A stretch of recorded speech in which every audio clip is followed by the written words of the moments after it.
नमस्कार विद्यार्थी मित्रांनो, मी मंजिरी शशिकांत गायकवाड ना सर्वांचं स्वागत करते नवनीत करिअर अकॅडमी या युट्यूब चॅनलमध्ये. तर बघा, आपण मुंबई स्पेशल आणि पुणे कारागृह स्पेशल जी काही आपली टेस्ट सिरीज चालू केली आहे, त्या टेस्ट सिरीज मधला आजचा हा आपला 7वा पेपर झालेला आहे. तर बघा, या आधी जे 6 पेपर झालेत, त्या 6 पेपरमध्ये आम्ही तुमच्यापर्यंत खूप काही नवनवीन गोष्टी पोहोचवण्याचा प्रयत्न केला. म्हणजे जसं की मराठी, जी-के किंवा मॅथ्सचं. तर ह्याच्या आधीचा 5वा पेपर पाहिला होता, तर त्याच्यामध्ये आपण जी-केचे क्वेशन्स जास्त घेतले होते, की का तर बाबा करंटचे किंवा जी-के वरती मुंबईला जसा पेपर येतो, त्या पद्धतीने आपण पेपर काढला होता. त्याच्यानंतर ह्याच्या आधीचा जो 6वा पेपर झाला होता, त्या पेपरमध्ये आपण मॅथ्स जास्त घेतलं होतं किंवा हार्ड लेव्हलचे मॅथ्स घेतले होते.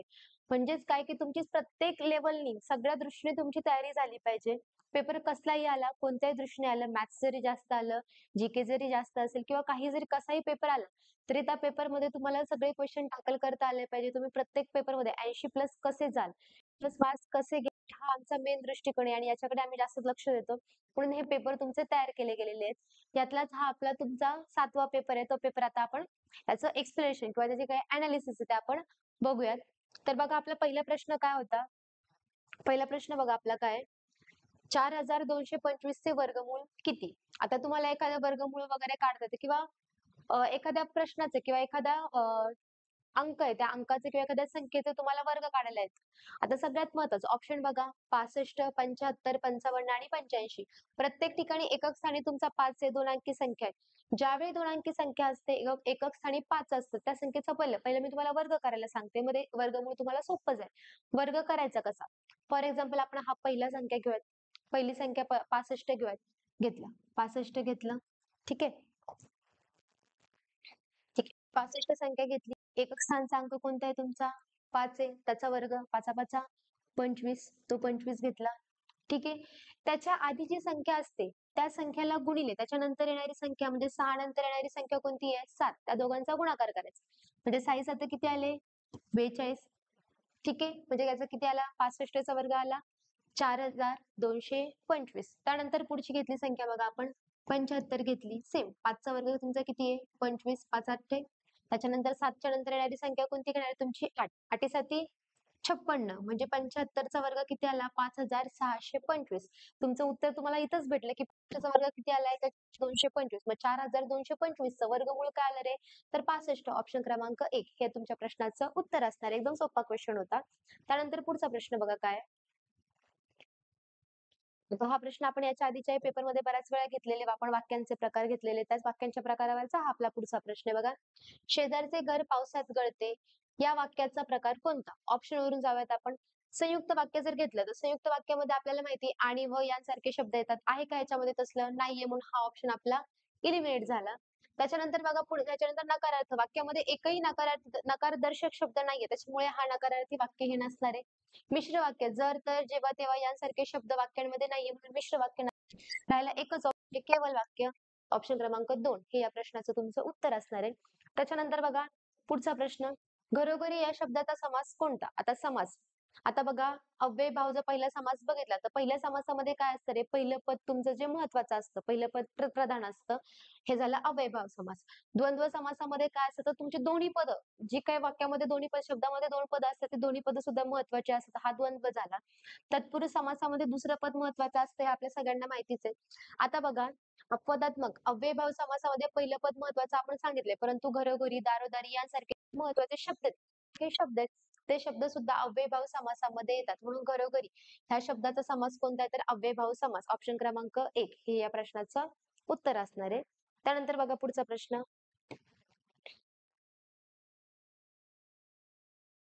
आता आपला पुढचा प्रश्न बघा काय सांगितलं आपल्याला. एकदा हत्तीने सुईच्या नाकातून उडी मारली, पण जवळच असलेल्या दुधाच्या पेल्यात पडून तो बुडून मेला. या वाक्यातील अलंकार कोणता? आता एक अलंकार आपल्याला अभ्यासावे लागतात. आता ऑप्शन नुसार आपण याचा अलंकार कोणता आहे ते बघूयात आपण. बघा अनुप्रास अलंकार. अनुप्रास मध्ये काय रे? तर आपल्याला माहिती आहे, की एखाद्या अक्षराची किंवा एखाद्या शब्दाची पुनरावृत्ती होते. तो असं तुमचा अनुप्रास अलंकार. मग याच्यामध्ये आहे का पुनरावृत्ती? कशाची नाहीये. त्याच्यामुळे हा ऑप्शन तुमचा काय झाला? इलिमिनेट झाला. त्याच्यानंतर बघा उपमा. इथं कशाची कशाला उपमा दिली आहे का रे? तर नाही दिली. त्याच्यामुळे हा ऑप्शन गेला.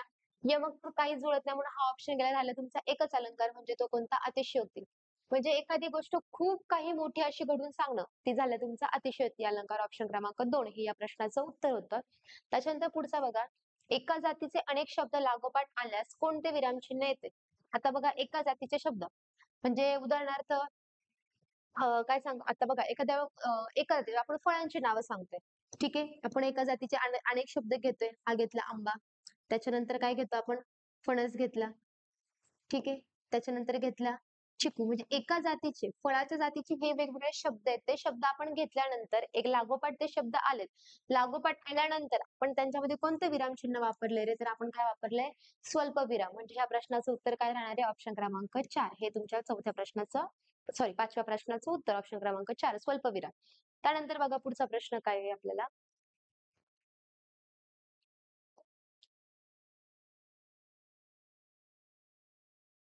पुढचा प्रश्न बघा. सार हा शब्द कोणत्या भाषेतील आहे? आता बघा ऑप्शन कोणते कोणते आहेत? हिंदी, कानडी, तमिळ आणि तेलुगू. तर बघा आता आता तुमचा हा जो काही सार हा शब्द आहे. आता ऑप्शन जर बघितले पहिला हिंदी, कानडी, तमिळ आणि तेलुगू. शेवटचे 3 ऑप्शन आहे तुमचे साऊथचे. त्याच्यामुळे पहिला हिंदी ऑप्शन तर काय होणार आहे? हिंदी तर काय होणार आहे आपला? एलिमिनेट होऊन जाणार आहे. ह्याच्यापैकी 3 पैकी तुमचा एखादा असणार आहे. तर बघा आपल्याला हे शब्दशक्तीमध्ये येतं. आपल्याला एखादा शब्द आहे मग तो कोणत्या भाषेमधून आलाय? पारिभाषिक शब्द असतात आपले बरेचसे, देशी शब्द किंवा बरेच वेगवेगळे शब्द आहेत. मग ते शब्द आपल्याला विचारले जातात, की कोणत्या भाषेमधून हा शब्द आपल्या ह्याच्यामध्ये आलेला आहे. त्यातलाच हा आपला सार हा शब्द. तर सार हा शब्द आपल्याला तमिळ या भाषेतला आहे. तो आपल्या मराठीमध्ये आपण वापरला जातो. म्हणून या 6व्या प्रश्नाचं उत्तर काय आहे? तो ऑप्शन क्रमांक 3 हे 6व्याचं उत्तर येणार आहे. पुढचा बघा. पुढील शब्दसमूहाचा अर्थ स्पष्ट करा. शब्दसमूहाचा अर्थ स्पष्ट करायचा आहे. दुसऱ्याच्या मनातील जाणणारा कोण? तर दुसऱ्याच्या मनातील जाणणारा कोण आहे? महर्षी असतो का रे? तर नाही. मनमौजी असतो का? तर नाही. मनमोहन असतो का? तर नाही. दुसऱ्याच्या मनातील जाणणारा म्हणजे कोण? तर मनकवडा. ऑप्शन क्रमांक 4 हे या प्रश्नाचं उत्तर राहणार आहे. पुढे बघा. पडत्या फळाची डॅश डॅश डॅश. रिकाम्या जागी योग्य शब्द वापरून म्हण पूर्ण करा. आता काय असतं रे? पडत्या फळाची काय असतं? तर पडत्या फळाची आज्ञा. ऑप्शन क्रमांक 1 हे या प्रश्नाचं उत्तर आहे. म्हणी, म्हणी, वाक्प्रचार, शब्दसमूहाबद्दल एक शब्द हे तुम्हाला पाठच करावे लागणार आहे. कारण त्याच्यावरती असं रिकाम्या जागा झाले किंवा त्याचे काही अर्थ असतात.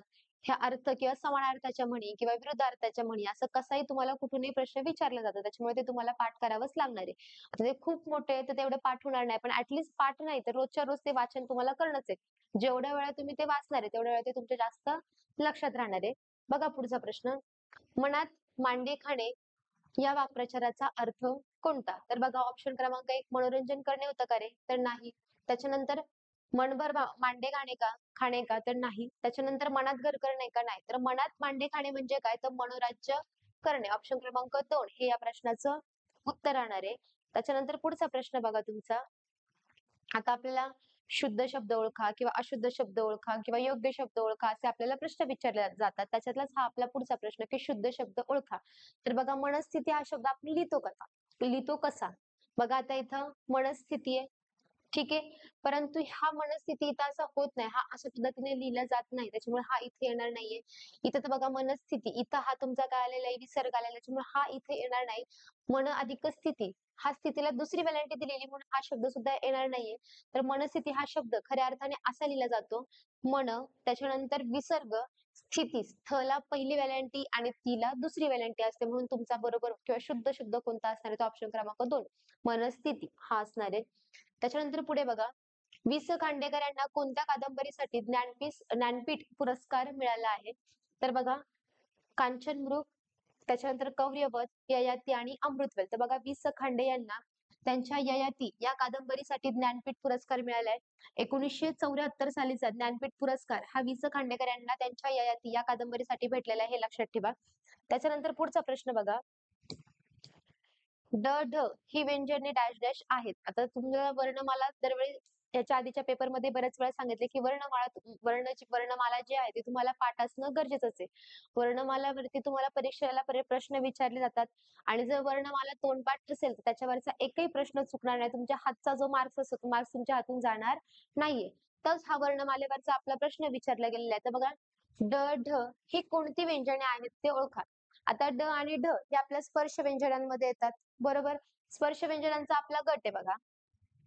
इथं आपला क, च, ट, त आणि प हा आपला काय झाला वर्णमाल्यांचा आपलं स्पर्श व्यंजनांचा गट झाला. आता बघा त्याच्यानंतर इथं आपला येतो कठोर वर्ण आणि इथं आपल्या मृदू वर्ण येतात. बरोबर. च्या गटामध्ये बघा, आता इथं क, ख, त्याच्यानंतर ग, घ. च्या गटामध्ये च, छ, ज आणि झ. च्या गटामध्ये ट, ठ, ड आणि ढ. भेटले तुम्हाला ड आणि ड कशामध्ये आले तर स्पर्श व्यंजनामध्ये मृदूच्या याच्यामध्ये. ऑप्शन क्रमांक 3 हे या प्रश्नाचं काय येणार आहे रे उत्तर येणार. त्याच्यामुळे तुमची वर्णमाला पाठ पाहिजे. वर्णमाला पाठ असेल तर असं तुम्हाला उत्तर हे लगेच मिळून जाणार आहे. त्याच्यानंतर बघा पुढचा प्रश्न काय विचारला आपल्याला. मतैक्य शब्दातील योग्य संधी विग्रह करा. संधीवरती हा प्रश्न विचारला गेलेला आहे. मतैक्य बघा आता मतैक्य कसं आहे तर ह्याची तुम्हाला फोड करायची. ज्यावेळेस दोन मात्रे म्हणजे काय असतो रे तो तुमचा आई असतो. म्हणजे तो तुमचा मत हा तुम्ही बाजूला काढलाय प्लस हा दोन मात्रे म्हणजे काय सांगितलं आई सांगितले आणि हे पुढचं ऐक्य म्हणजे मत अधिक ऐक्य हे तुमच्या मतैक्याचे काय होणार आहे तर संधी विग्रह होणार आहे. ऑप्शन क्रमांक 1 हे या प्रश्नाचं उत्तर राहणार आहे. पुढचा प्रश्न बघा. धातुसाधिक व सहाय्यक क्रियापद यांच्या संयोगाने काय बनते तर बघा शक्य क्रियापद बनतं का तर नाही बनत. अधिकरण बनतं का नाही. यापैकी नाही तर नाही कारण धातुसाधित आणि सहाय्यक क्रियापद यांच्यापासून बनतं ते संयुक्त क्रियापद. हे लक्षात ठेवा. दिलेला धातू आणि त्याच्यानंतर लागलेल्या जे काही सहाय्यक क्रियापद आहे यांना मिळून जे तयार होतं त्यालाच म्हणतो आपण सहाय्यक क्रियापद सॉरी संयुक्त क्रियापद असं आपण त्याला म्हणतो. त्याच्यानंतर पुढचा प्रश्न बघा. लेखणी ही कोणत्या प्रकारचे नाम आहे. आता लेखणी विशेष नाम आहे का तर नाही. बघा आता लेखणी आपण इंग्रजीमध्ये घ्या आपल्या रोजच्या भाषेमध्ये पेन पेन या अर्थाने घेऊयात तर बघा पेन हा शब्द कसा येईल रे. आता पेन वेगवेगळे पेन असतात. ठीक आहे त्या वेगवेगळ्या कंपनीचे नाव असतात. जसं आपण वेगवेगळे घेऊयात आपण बॉल पेन घेऊ लेक्सी पेन घेऊ किंवा वेगवेगळे त्याचे काही रेनॉल्ड्स वगैरे अशी नाव आहेत त्या पेनची. मग त्या पेन जो नाव आहे तर ते पेन हे तुमचं सामान्य नाम येणार आहे आणि त्या पेन ज्या कंपनीचे किंवा त्या पेनाची ओळख ज्याच्यामुळे निर्माण होती ते काय झालं त्याचं विशेष नाम झालं.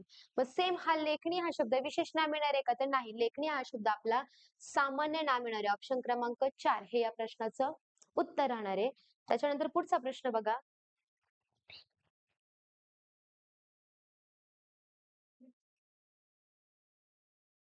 सोळावा प्रश्न बघा काय. अरुणाने प्रामाणिकपणे काम केले म्हणून तिला यश आले या वाक्यातील अव्ययाचा प्रकार सांगा. बघा न्यूनत्व बोधक परिणाम बोधक प्रधानत्व बोधक आणि विकल्प बोधक. तर बघा आता पहिलं वाक्य समजून घ्यायचं की अरुणाने प्रामाणिकपणे काम केले म्हणून तिला यश प्राप्त झाले. म्हणजेच काय रे बघा तिला यश प्राप्त झाले. तिने काहीतरी काम केलं प्रामाणिकपणे काम केले म्हणून तिला यश प्राप्त झाले. बरोबर म्हणजे तिने जो काही काम केलं त्या कामाचा परिणाम तिला काय भेटलाय तर तिला यश प्राप्त झाले. म्हणजे वाक्य काय झालं तुमचं परिणामबोधक. तिने जे केले त्याचा परिणाम म्हणजे काय तिला भेटलेलं ते यश असं हे वाक्य आहे. म्हणून ह्या वाक्याचा किंवा ह्या अव्ययाचा प्रकार कोणता असणार आहे तर परिणाम बोधक. ऑप्शन क्रमांक 2 हे या प्रश्नाचं उत्तर होतं. पुढे बघा. सुया या शब्दाच्या एकवचनी रूपाचे लिंग कोणते. आता सुया या शब्दाचं पहिलं एक वचन करा. काय झालं त्याचं एक वचन सुयाचं एक वचन झालं सुई आणि आपण सुई बोलताना काय बोलतो ती सुई म्हणजे त्याचं लिंग कोणतं झालेलं स्त्रीलिंग. ऑप्शन क्रमांक 2 हे या प्रश्नाचं उत्तर. एकदम सोपा प्रश्न होता. एकदम बेसिक होता. त्याच्यानंतर पुढचा प्रश्न बघा.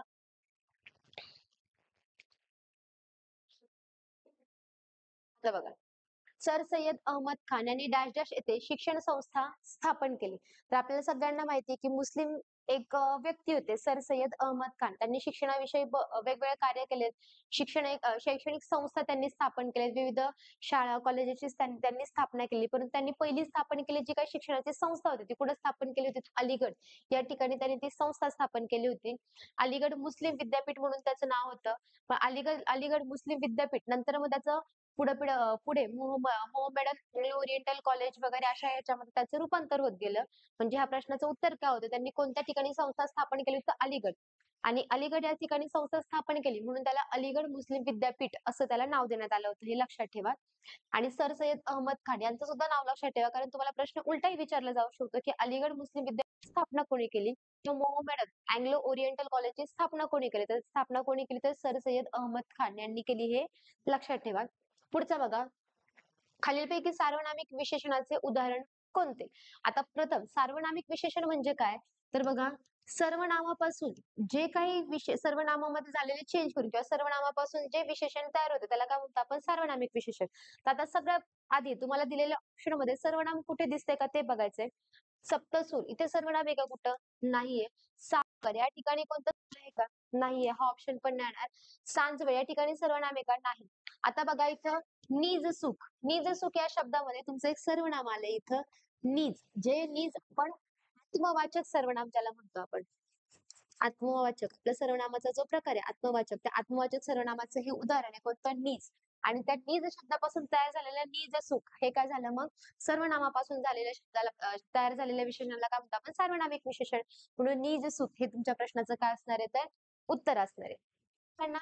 त्यानंतर प्रश्न बघा.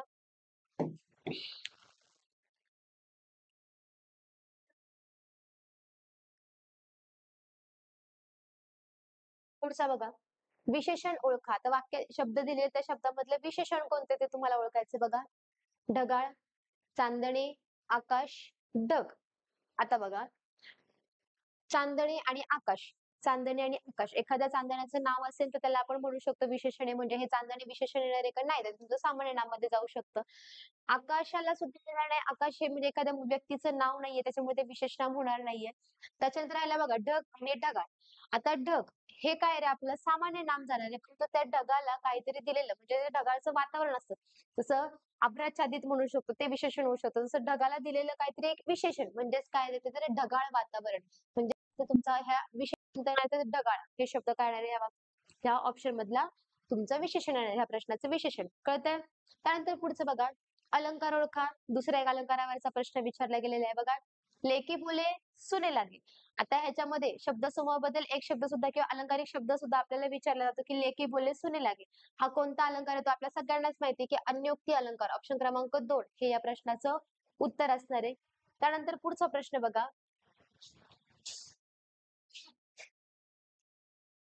पुढचा प्रश्न. वा कोंदट असल्यास मनुष्याच्या प्रकृतीत मनुष्याची प्रकृती बिघडतात. या वाक्यातील विधेय कोणते? आता विधेय, उद्देश, उद्देश विस्तार हे सगळं आपल्याला माहिती आहे. वाक्यातलं विधेय म्हणजे काय असते आपल्याला कळलं पाहिजे. तुम्हाला पहिल्या पेपरमध्ये सुद्धा हे सगळं एक्सप्लेन केलं होतं. विधेय म्हणजे काय असतं? ते वाक्यातल्या क्रियापदाला आपण विधेय म्हणतो. वाक्यामध्ये जे काही क्रियापद असतं ते क्रियापद म्हणजे काय असतं तर वाक्यातलं त्या शब्दातलं काय असतं ते विधेय असतं. मग ह्या वाक्यामधलं क्रियापद कोणतं आहे तर बघा हवा कोंदट असल्यास मनुष्याच्या प्रकृतीत बिघडतात. मग त्याच्यामध्ये विधेय कोणतं किंवा क्रियापद कोणतं आहे तर वाक्यातलं क्रियापद काय बिघडतात आणि क्रियापदालाच आपण काय म्हणतो तर विधेय असं म्हणतो. म्हणजेच काय या वाक्यातलं विधेय कोणतं असणार आहे तर बिघडतात. आहे का बिघडतात? ऑप्शन क्रमांक 4 हे या प्रश्नाचं उत्तर असणार आहे. क्लिअर आहे? त्यानंतर बघा पुढचा प्रश्न. बघा काय विचारलंय एका वर्तुळाच्या त्रिज्येला जर 50% कमी केले तर त्याच वर्तुळाचे क्षेत्रफळ किती टक्क्याने कमी होईल. आता बघा या ठिकाणी सर्व आपण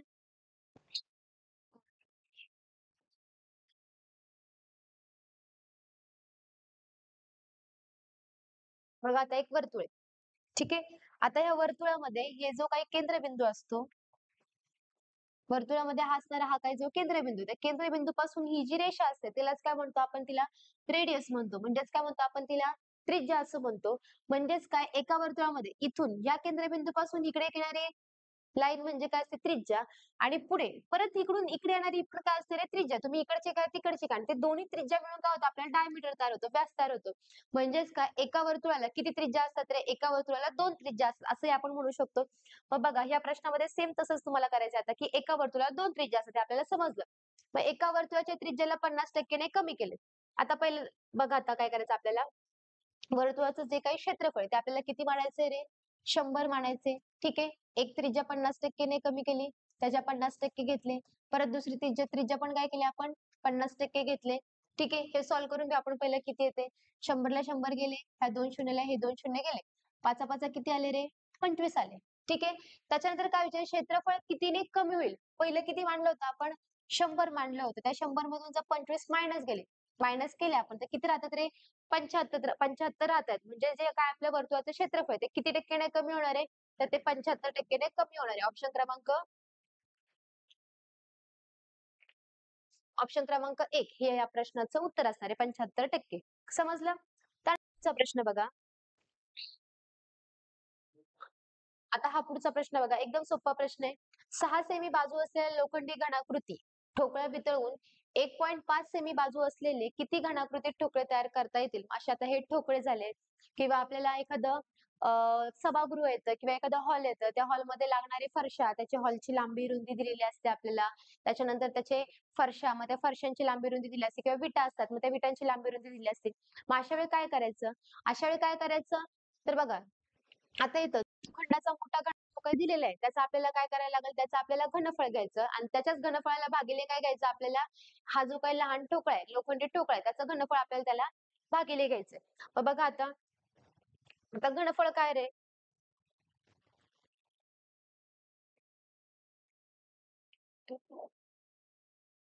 बघा आता घनाचे घनफळ पहिलं आपण बघूयात. पहिल्या मोठ्या ठोकळ्याचं किती दिलेलं आहे तुम्हाला?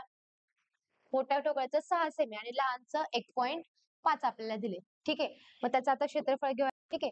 मग बघा 6 गुणिले घनाचे घनफळ किती आपलं 6 गुणिले 6 बाजूचा घन करतो आपण. बरोबर आहे. त्याच्यानंतर परत 1.5 मग 1.5 गुणिले 1.5 गुणिले 1.5. ठीक आहे. आपल्याला काय करायचे आहेत वरती वाढवायचे. मग 6 गुणिले 6 भागिले इथे किती करणार आहे आपण 15 गुणिले 15 पॉईंट नंतरची किती कर झाली 1 2 3 1 2 3 3 0 काय केले आपण वरती ऍड केले 3 ने भाग द्या 3 दुने 6 3 चौक 12 3 5 15. ओके. त्याच्यानंतर 3 दुने 6 3 5 15 परत 3 दुने 6 3 5 15. ठीक आहे. 5 ने भाग द्या 5 1 5 5 चौक 20. ठीक आहे. परत या 5 ने 5 1 5 5 8 40 आलं. परत या 5 ने भाग द्या 5 1 5 5 1 5 6 7 8 5 6 30 आलं. ठीक आहे. बरोबर. आता बघा बेदुने 4 गुणिले 6 6 चोक 24 4 1 4 5 6 म्हणजे किती आलं रे उत्तर आपलं 64 आलं. आहे का बघा ऑप्शनला 64 आहे. ऑप्शन क्रमांक 4 प्रश्नाचं काय असणार आहे त्याचं उत्तर असणार आहे. क्लिअर आहे सगळ्यांना? फक्त काय करायचं मोठ्याचं घनफळ भागिले लहानाचं करायचं. काही वेळा क्षेत्रफळ येतं मग बरेच मोठ्याचं क्षेत्रफळ भागिले लहानाचं क्षेत्रफळ. फक्त एवढंच करायचं ह्याच्यामध्ये काहीच अवघड नाहीये. त्याच्यानंतर पुढचा प्रश्न बघा आपल्याला काय दिलाय.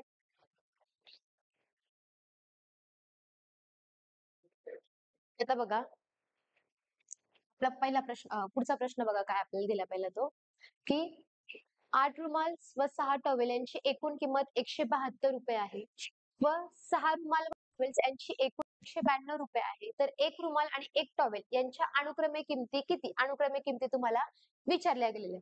तर बघा पहिला आपण लिहून घेऊयात बघा 8 रुमाल प्लस 6 टॉवेल यांची एकूण किंमत किती दिलेली आहे? 172 दिली. ठीक आहे. त्याच्यानंतर परत बघा 6 रुमाल आणि त्याच्यानंतर काय 8 टॉवेल यांची एकूण किंमत किती दिली आपल्याला 192. आपल्याला काहीतरी आपल्याला कॅन्सल करावं लागेल त्यावेळेस आपल्याला आपलं उत्तर भेटेल. ठीक आहे. आता बघा आपण एखादा कोणतं तरी एलिमिनेट करूयात. आता ह्याच्यामध्ये आपण काय एलिमिनेट करू कधी होणार वरच्या इक्वेशनला आपण काय करू गुणिले 6 करूयात आणि खालच्या इक्वेशनला आपण काय करूयात गुणिले 8 करूयात म्हणजे आपलं एक काहीतरी समान होऊन जाईल. ठीक आहे. आता बघा 8 7 48 प्लस 6 6 36 प्लस 6 दुने 12 7 8 6 7 42 आणि एक आले इथं 43 6 1 6 6 आणि 4 झाले 10. ठीक आहे. सेम खालच्या इक्वेशनला पण करा आता 8 6 48 त्याच्यानंतर 88 64 त्याच्यानंतर परत 8 दुने 16 8 9 72 आणि एक किती झाले 73 झाले 8 1 8 9 10 11 12 13 14 15. ठीक आहे. आता याला इक्वेशन 1 देऊया त्याला इक्वेशन 2 आपण म्हणू. इक्वेशन 1 मोठं येतं का इक्वेशन 2 मोठे बघा जर बघितलं तर आपलं इक्वेशन 2 हे मोठे मग इक्वेशन 2 मायनस काय करू आपण इक्वेशन 2 मायनस आपण 1 करूया त्या दोघांची आपण वजाबाकी करू. मग इक्वेशन 2 बघा काय आता लिहून घ्या आपण परत 48 R plus 64 T is equal to 1536 यांची आपल्याला वजाबाकी करायची आहे. इक्वेशन 1 काय 48 R plus 36 T is equal to 1032 वजाबाकी करणार म्हणजे आपले सगळे साइन काय होणार आपले चेंज होऊन जाणार आहे. ठीक आहे. 48 आर ला 48 आर निघून गेला. आता यांची वजाबाकी करूयात आपण इथं आले 5 इथं आले 14 6 7 8 9 10 11 12 13 14 इथं आले 8 5 3 गेले किती राहिले रे 2 राहिले परत इथं इथे किती येत आपले 2 6 2 गेले किती राहिले 4 3 3 गेले 0 15 10 गेले किती राहिले 5 राहिले. इथं आपला टी टॉवेलची एका टॉवेलची किंमत भेटेल टी ची व्हॅल्यू काढायची मग 504 डिवाइड बाय किती करणार आहे आपण हे 28 करणार आहे.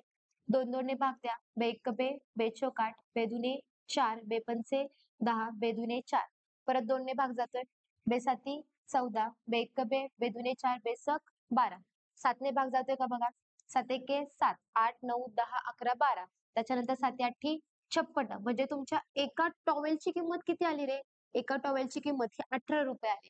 आता अनुक्रमे रुमाल आणि टॉवेल विचारले. दुसऱ्या नंबरला जो टॉवेल असणार आहे. बघा कुठे-कुठे टॉवेल दिसते 18. एकाच ठिकाणी फक्त 18 आहे. ऑप्शन क्रमांक 3. पुढचं तुम्हाला रुमालाची किंमत काढण्याची गरजच नाही. कारण इथं 17 आहे, 17 नाही आलं, 8 नाही आलंय, इथं 9 नाही आलं. एकाच ठिकाणी फक्त 18 ऑप्शन क्रमांक 3. म्हणजे पुढचं काढण्याची सुद्धा गरज नाही. इथंच आपल्याला आपलं उत्तर मिळून गेले. त्याच्यानंतर पुढचा प्रश्न बघा आता. पुढचा प्रश्न बघा आपला काय आहे? 3 संख्यांचे गुणोत्तर प्रमाण 4, 5, 6 असे असून सरासरी 25 असेल तर त्यातील सर्वात मोठी संख्या कोणती? बघा ज्यावेळेस गुणोत्तरामध्ये संख्या दिल्या जातात त्यावेळेस ते आपण एक्सच्या फॉर्मॅटमध्ये घेतो. म्हणजे इथे किती घेणार आहे? 4x, हा 5x आणि हा किती घेणार आहे आपण? 6x. त्यांची सरासरी दिलेली आहे. सरासरी दिली म्हणजे आपण काय करतो? आपल्याला सरासरीच काढायची यांची. म्हणजे बघा आपण काय करणार? 4x plus 5x plus 6x दिलेल्या एकूण संख्यांची बेरीज आणि त्यात एकूण संख्या किती येते? 3 आहेत. तर एकूण संख्या इज इक्वल टू काय भेटतं आपल्याला त्यांची सरासरी. किती भेटली सरासरी? 25 भेटली आहे. ठीक आहे. मग बघा आता इथं 5 झाले 9, 11, 12, 13, 14 आणि इथं आले 15 म्हणजे किती झालेले इथे? 15x इज इक्वल टू हा 25 इकडचा भागिले 3 इथे गेल्यावरती गुणिले 3 झाला. x ची व्हॅल्यू काढायची आपल्याला. 25 गुणिले 3 भागिले 15, 5 त्रिक 15, 5 5 25, 3 ला 3 कॅन्सल झाला. x ची व्हॅल्यू किती आली आपली 5. आपल्याला काय विचारलंय तर दिलेली सर्वात मोठी संख्या विचारली. सगळ्यात मोठ्या संख्येचं गुणोत्तर किती आहे? 6x. x ची व्हॅल्यू किती आली 5 ती त्याच्यामध्ये टाका. 6 गुणिले 5, 6 पंचे 30 म्हणजे मोठी संख्या किती आलेली आहे 30. आहे का? ऑप्शन क्रमांक 1 हे या प्रश्नाचं उत्तर. एकदम सोपं नव्हतं याच्यामध्ये. त्याच्यानंतर पुढचा प्रश्न बघा काय विचारला आपल्याला. 30 खेळाडूंप्रमाणे एका प्रशिक्षकाची नेमणूक झाली तर अशा 15 प्रशिक्षकांची नेमणूक झाल्यास एकूण किती खेळाडू लागतात? 30च्या मागे किती असतात? तर 1 असतात. तर 15 प्रशिक्षकांसाठी एकूण खेळाडू किती? फक्त काय करायचंय आपल्याला? गुणाकार करायचा. म्हणजेच बघा 30 खेळाडूंसाठी 1 प्रशिक्षक, तर एकूण किती खेळाडूंसाठी किती लागणार आहे आपल्याला? 15. तिरकस गुणाकार करायचा आपल्याला. 30 गुणिले 15 इज इक्वल टू x ची व्हॅल्यू भेटणार आहे 15 त्रिक 45 आणि हा पुढचा 0 म्हणजे तुमचा x म्हणजे तुम्हाला काय भेटलं? एकूण खेळाडू भेटले. किती भेटले? 450. आहे का 450? ऑप्शन क्रमांक 4 हे या प्रश्नाचं काय आलं आपल्या उत्तर आलं. एकदम सोपा क्वेश्चन होता. त्याच्यानंतर पुढचा बघा. हा पण एकदम सोपा प्रश्न आहे बघा. नेमबाजी एका स्पर्धेत प्रत्येक अचूक नेमासाठी 5 गुण मिळतात व चुकलेल्या नेमासाठी 3 कमी होतात. प्रयत्नांमध्ये किरणने 5 नेम चुकले तर त्याला एकूण किती गुण मिळतील? आता बघा एकूण नेम किती त्याने एकूण प्रयत्न किती केले रे? त्याने एकूण केलेले प्रयत्न 15. घ्या इथे लिहून. बघा आता त्याने एकूण केलेले प्रयत्न हे 15 घेतले आपण. त्याच्यानंतर बघा किरणचे 5 नेम चुकले. त्याचे इथे चुकले किती रे? चुकलेले त्याचे नेम आले 5. 15 पैकी 5 चुकले म्हणजे बरोबर किती येणार आहे त्याचे? बरोबर आले त्याचे 10. 10 काय झाले त्याचे? बरोबर झाले. ठीक आहे. त्याच्यानंतर बघा 5 गुण. अचूक नेमासाठी 5 गुण. अचूक म्हणजे काय? बरोबर नेमासाठी किती म्हणजे त्याचे इथे किती गुणिले 10 पैकी किती झाले? 50 म्हणजे बरोबर प्रश्नासाठी त्याला 50 गुण मिळाले. चुकलेल्या प्रश्नासाठी 3 गुण म्हणजे किती याला गुणिले 3 करणार. 5 त्रिक 15 म्हणजे त्याला एकूण मिळाले गुण किती रे? 50. परंतु चुकलेल्या गुणांचे त्याचे मायनस होणार आहे. निगेटिव्ह मध्ये जाणार आहे. ते झाले त्याचे मायनस 15. इथं आले 4, इथं आले 10तनं 5 गेले 5, 4तनं 1 गेले राहिले 3. म्हणजे त्याला एकूण किती गुण मिळाले? तर 35 गुण मिळाले. आहे का ऑप्शनला बघा 35? ऑप्शन क्रमांक 1 पहिल्याच ऑप्शनला आहे 35. एकदम सोपं आहे त्याच्यामध्ये काहीच अवघड नव्हतं. त्याच्यानंतर पुढचा प्रश्न बघा आपल्याला काय आहे. आता हा प्रश्न पण बघा एकदम सोपा आहे. प्रश्न काय बघा. एका संख्येला 16 ने गुणण्याऐवजी चुकून 24 ने गुणले तर गुणाकार मूळ गुणाकारापेक्षा 64 ने जास्त झाला. ठीक आहे. आता एक संख्या दिलेली संख्या आपल्याला माहिती नाही तीच आपल्याला काढायची. दिलेली संख्या आपण x कन्सिडर करूयात. ठीक आहे. दिलेल्या संख्येला 16 ने गुणायचे होते. 16 ने गुणायचे होते. पण चुकून काय केलं रे? चुकून 24 ने गुणले. सेम त्या संख्येला काय केलं? 24 ने गुणले. तर गुणाकार काय? मूळ गुणाकारापेक्षा मूळ गुणाकार किती आहे? x गुणिले 16. गुणाकारापेक्षा काय 64 ने अधिक झाला. झालं एवढंच x ची व्हॅल्यू भेटेल. 24 गुणिले 1 झाला इथं 24x इज इक्वल टू इथं आला 16x आणि प्लस हा 64 इकडचा प्लस 16 तिकडे गेल्यावरती काय झाला आपला मायनस 16 झाला. म्हणजे 24x minus 16x is equal to 64. आता बघा 24 मधून 16 गेले किती राहिले बघा 6, 7, 8, 9, 10, 16, 17, 18, 19, 20, 21, 22, 23, 24 किती आले रे 8x झाला. इथे घेतले 8x इज इक्वल टू 64. मग x ची व्हॅल्यू किती आली? 8 8 64. x ची व्हॅल्यू आली तुमची 8. आपल्याला काय विचारलं ती संख्या आपण x कन्सिडर केली ती x ची व्हॅल्यू किती आली? 8 आहे का ऑप्शनला 8? ऑप्शन क्रमांक 4 हे या प्रश्नाचं उत्तर होतं. एकदम सोपं त्याच्यामध्ये काहीच अवघड नव्हतं. त्याच्यानंतर पुढचा प्रश्न बघा आता आपल्याला काय विचारलं गेलंय. हा पुढचा प्रश्न आपला आपण पदावली मधला म्हणू शकतो आपण किंवा बॉडमॉस मधला असं म्हणू शकतो. एकदम सोपा क्वेश्चन आहे बघा. 21 भागिले ब्रॅकेटमध्ये 27 भागिले 9 गुणिले 4 मायनस 3 ब्रॅकेट कंप्लीट. आता आपल्याला बॉडमॉस मध्ये माहिती आहे आपण सगळ्यात आधी काय करतो रे ब्रॅकेट सॉल्व्ह करतो. आपल्याला काय करावं लागेल सॉल्व्ह करावं लागेल. आतला जो काही आपला ब्रॅकेट आहे हा जो आतला ब्रॅकेट तो ब्रॅकेट आपल्याला सॉल्व्ह करावा लागेल. ठीक आहे ब्रॅकेट घेतला. चला लिहून घ्या ब्रॅकेट.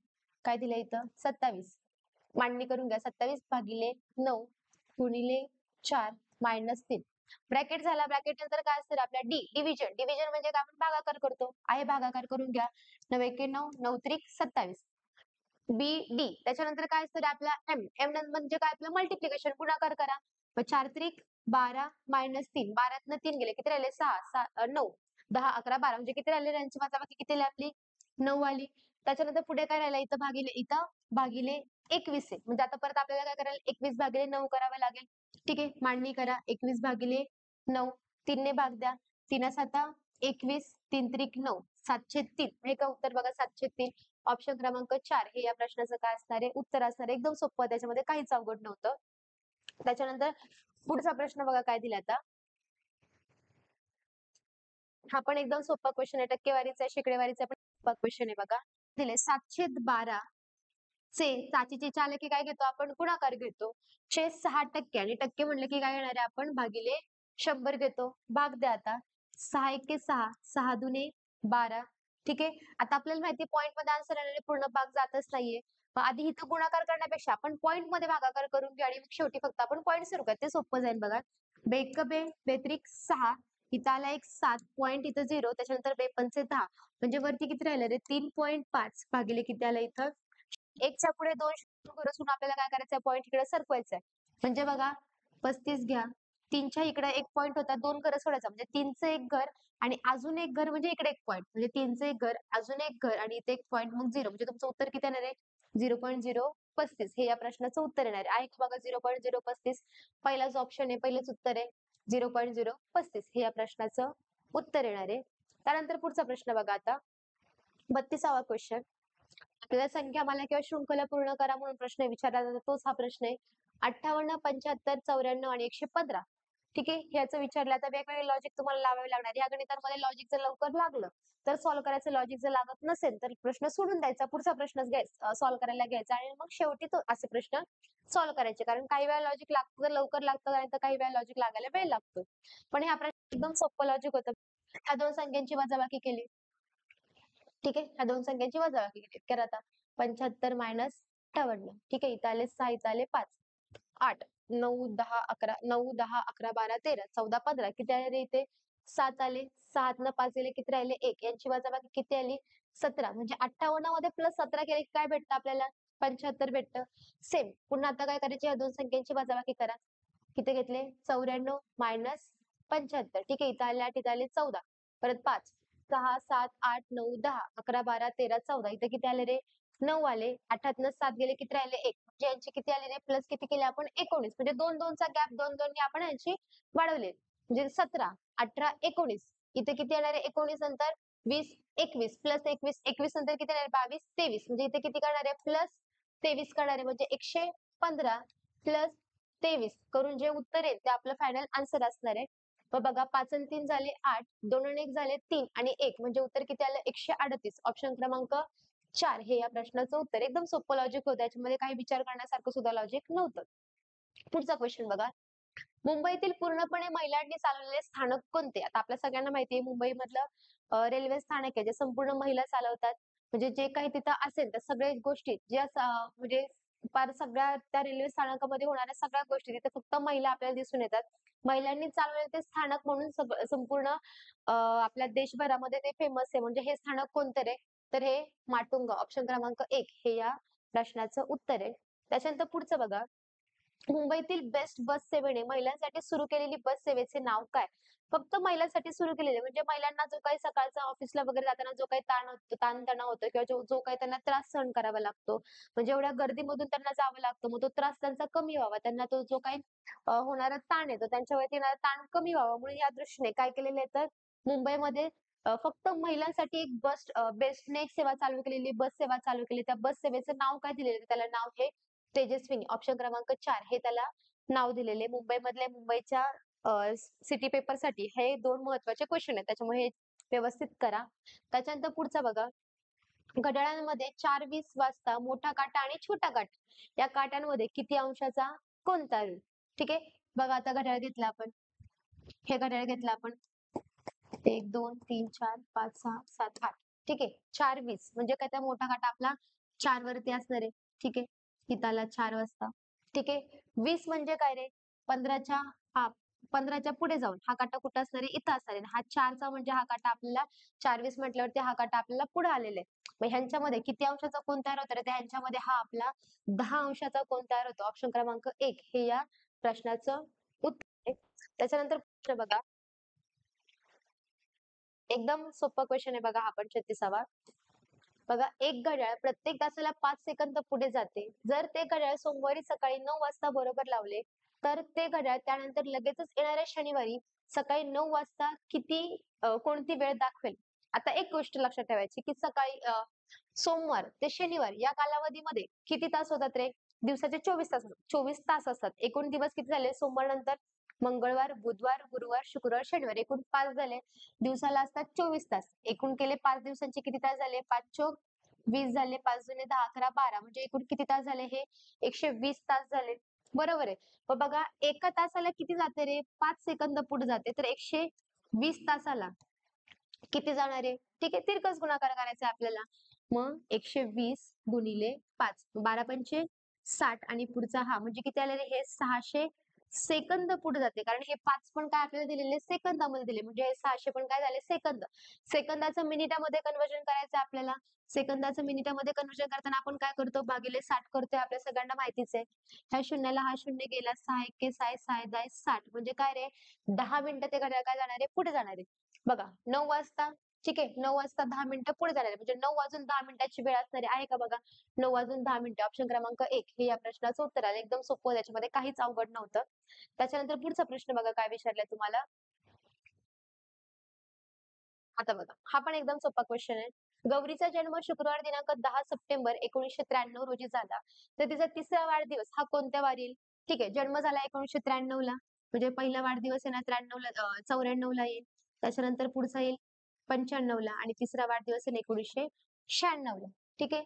1994 किंवा 93 याच्यापैकी कोणतेही लीप वर्ष नाही. म्हणजे सेम पुढचे जाणार आहेत आपले वार. म्हणजे इथं किती 93 ला होता शुक्रवार. म्हणजे इथे कोणता वार येईल? इथे येईल शनिवार येईल. त्याच्यानंतर इथे येईल रविवार. तर बघा इथे काय येणार आहे? रविवार नंतर कोणता वार येणार? शनिवार. कारण 1996 हे काय येतं रे? लीप वर्ष येतं आणि लीप वर्षामध्ये फेब्रुवारी महिना उलटून गेला, की एक वार काय जातो? पुढे जातो. पण रविवार नंतर काय येणार आहे? रविवार नंतर शुक्रवार, शनिवार, रविवार. सोमवार नंतर काय जाणार आहे? पुढचा वार येणार आहे त्याचा मंगळवार. म्हणजे रविवार नंतर येतो सोमवार. पण आपल्याला माहिती आहे एक वार काय जातो? तो पुढे जातो. म्हणून तो वार सोमवार नसून तो वार काय येणार आहे? तिच्या वाढदिवसाच्या वेळी कोणता वार येणार आहे? तर मंगळवार येणार आहे. तर बघा ऑप्शन क्रमांक 2 हे या प्रश्नाचं उत्तर येणार आहे. एकदम सोपं होतं, याच्यामध्ये सुद्धा काहीच अवघड नव्हतं. त्याच्यानंतर बघा पुढचं. बघा, A चे वय B च्या वयाच्या चौपट आहे.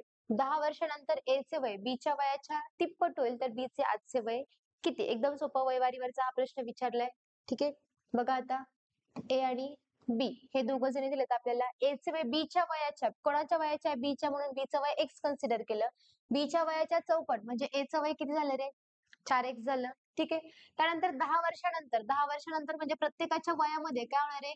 10 ॲड होणार आहे. म्हणजे याच्या वयामध्ये सुद्धा 10 झाले.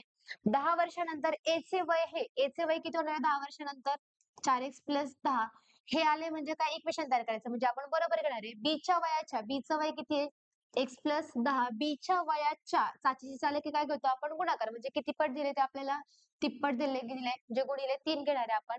तर बघा 4x plus 10 is equal to 3 गुणिले x 3x प्लस 10 गुणिले 3 किती झाले इथं? 30 झाले. इकडचा प्लस 3x इथं आल्यावरती मायनस 3x झाला. 4x मधून 3x गेले, राहिले x. त्याच्यानंतर इकडचा प्लस 10 तिकडे आला की मायनस 10 झाला. मग 30 मधून 10 गेले, किती राहिले रे? 20 झाले. म्हणजे x ची व्हॅल्यू किती आली आपली? 20 आली. तर आपल्याला काय विचारायचं? B चे वय किती? चं वय किती मानलं होतं? x मानलं होतं आणि x ची व्हॅल्यू किती भेटली आपल्याला? 20 भेटली. म्हणजे या प्रश्नाचं उत्तर काय आलं आपलं? ऑप्शन क्रमांक 2 हे या प्रश्नाचं उत्तर भेटले. त्याच्यानंतर पुढचा प्रश्न बघा. हा पण एकदम सोपा प्रश्न आहे बघा. आता काय विचारलंय? एका निवडणुकीमध्ये निवडणूक निर्णय अधिकाऱ्यांनी 4% मतदान बाद केले. म्हणजे एकूण 100% मतदानापैकी 4% मतदान बाद झाले. म्हणजे किती टक्के मतदान झाले रे एकूण? किती झाले? 96% मतदान झाले. ठीक आहे. त्यानंतर पुढे बघा काय दिले. त्यात 2च उमेदवार होते. ठीक आहे. जिंकलेल्या उमेदवाराला 50% मते मिळाली. आता बघा एकूण मतदान किती झाले? 96%. 96% मध्ये जो काही जिंकलेला उमेदवार आहे, जिंकलेल्या उमेदवाराला किती टक्के भेटले? तर 50% भेटले. आता प्रश्नामध्ये सांगितलं आपल्याला, की जिंकलेल्या उमेदवाराला 50% भेटले. मग हारलेल्याला किती भेटले असेल रे? हारलेल्या उमेदवाराला 96 मधून आपण 50 मायनस केले. किती झाले इथं आपले? इथं त्याला भेटले 46%. बरोबर आहे. मग बघा दोघांच्या मतांमधला डिफरन्स किती आहे रे? फरक किती आला? 46, 47, 48, 49, 50. मग त्यांच्या मतांमधला फरक हा टक्क्यामध्ये बघितला तर 4% झालाय. बरोबर. आणि बघा आता तो हारलेला उमेदवार किती टक्के मतांनी पराभूत झालाय? तर हा 3,400 मतांनी काय झालाय? तर पराभूत झालेला आहे. म्हणजे त्यांच्या मतांमधला फरक हा 3,400 आणि टक्क्यांमधला फरक किती तर 4%. म्हणजे 4% ला आपण 3,400 म्हणू शकतो. बरोबर. मग 4% म्हणजे जर 3,400 असतील, तर 100% म्हणजे किती असतील रे? सेम आपल्याला काय करायचं तर तिरकस गुणाकार करायचा आहे. 100 गुणिले 3,400 भागिले किती करणार आहे आपण इथं? 4 करणार आहे. ठीक आहे. 4 ने भाग द्या. 4 एके 4, 4 आठे 32, 33, 34. त्याच्यानंतर 4 पंचे 20 इथं आले 0. मग बघा इथं किती हा 850 आणि त्याच्या पुढे आलेले हे 2 शून्य म्हणजे किती रे? 85,000 मतदान झालेले. 85,000 मतदान म्हणजे एकूण आपल्याला काय विचारले प्रश्नामध्ये बघा तर एकूण मतं किती? मग एकूण मतं किती पडलेत? 85,000. बघा आहे का 85,000? ऑप्शन क्रमांक 1 हे या प्रश्नाचं काय असणार आहे उत्तर 85,000 ऑप्शन क्रमांक 1 भेटलं आपल्याला उत्तर. त्याच्यानंतर पुढचा प्रश्न बघा. एकदम सोपा प्रश्न आहे पुढचा वाला हा पण बघा. 24च्या नंतर क्रमाने येणारी 13वी समसंख्या कोणती? एकदम सोपा प्रश्न विचारलाय. आपल्याला माहिती ज्यावेळेस आपल्याला दिलेली संख्या त्याच्यानंतर येणारी क्रमाने त्याच्यानंतर क्रमाने येणारी सम किंवा विषम संख्या विचारली जाते. दिलेली संख्या कोणती रे? सम आहे का विषम आहे ते आपल्याला बघायचे. दिलेली संख्या आपली सम आहे म्हणजे समसंख्येनंतर येणारी 13वी समसंख्या म्हणजे समसंख्येनंतर येणारी समसंख्या आपल्याला विचारली आहे. म्हणजे काय करणार आपण? दिलेली समसंख्या प्लस दिलेली कितवी विचारली तुम्हाला? 13वी विचारली. त्याला गुणिले किती करणार आहे आपण? 2 करणार आहे आपण. ठीक आहे. मग बघा आता 24 प्लस 13 दुने 26 झाले. या दोघांची बेरीज 6 आणि 4 झाले 10. 2 आणि 2 4 आणि 1 झाले 5. म्हणजे त्यांची येणारी 13वी समसंख्या ही कोणती येणार आहे? ते 24 नंतर 50 येणारी ऑप्शन क्रमांक 1 हे या प्रश्नाचं उत्तर. एकदम सोपं होतं, काहीच अवघड नव्हतं. ह्याच्यामध्ये जर विषम विचारले असते, समनंतर विषम नंतर आपण एंडला काय केलं असतं? -1 केलं असतं. म्हणजे 50 मधून 1 गेले असेल ती 49 झाली असती. असं क्रमाने येणारी समसंख्या किंवा विषम संख्या आपण काढू शकतो. त्याच्यानंतर पुढचा प्रश्न बघा.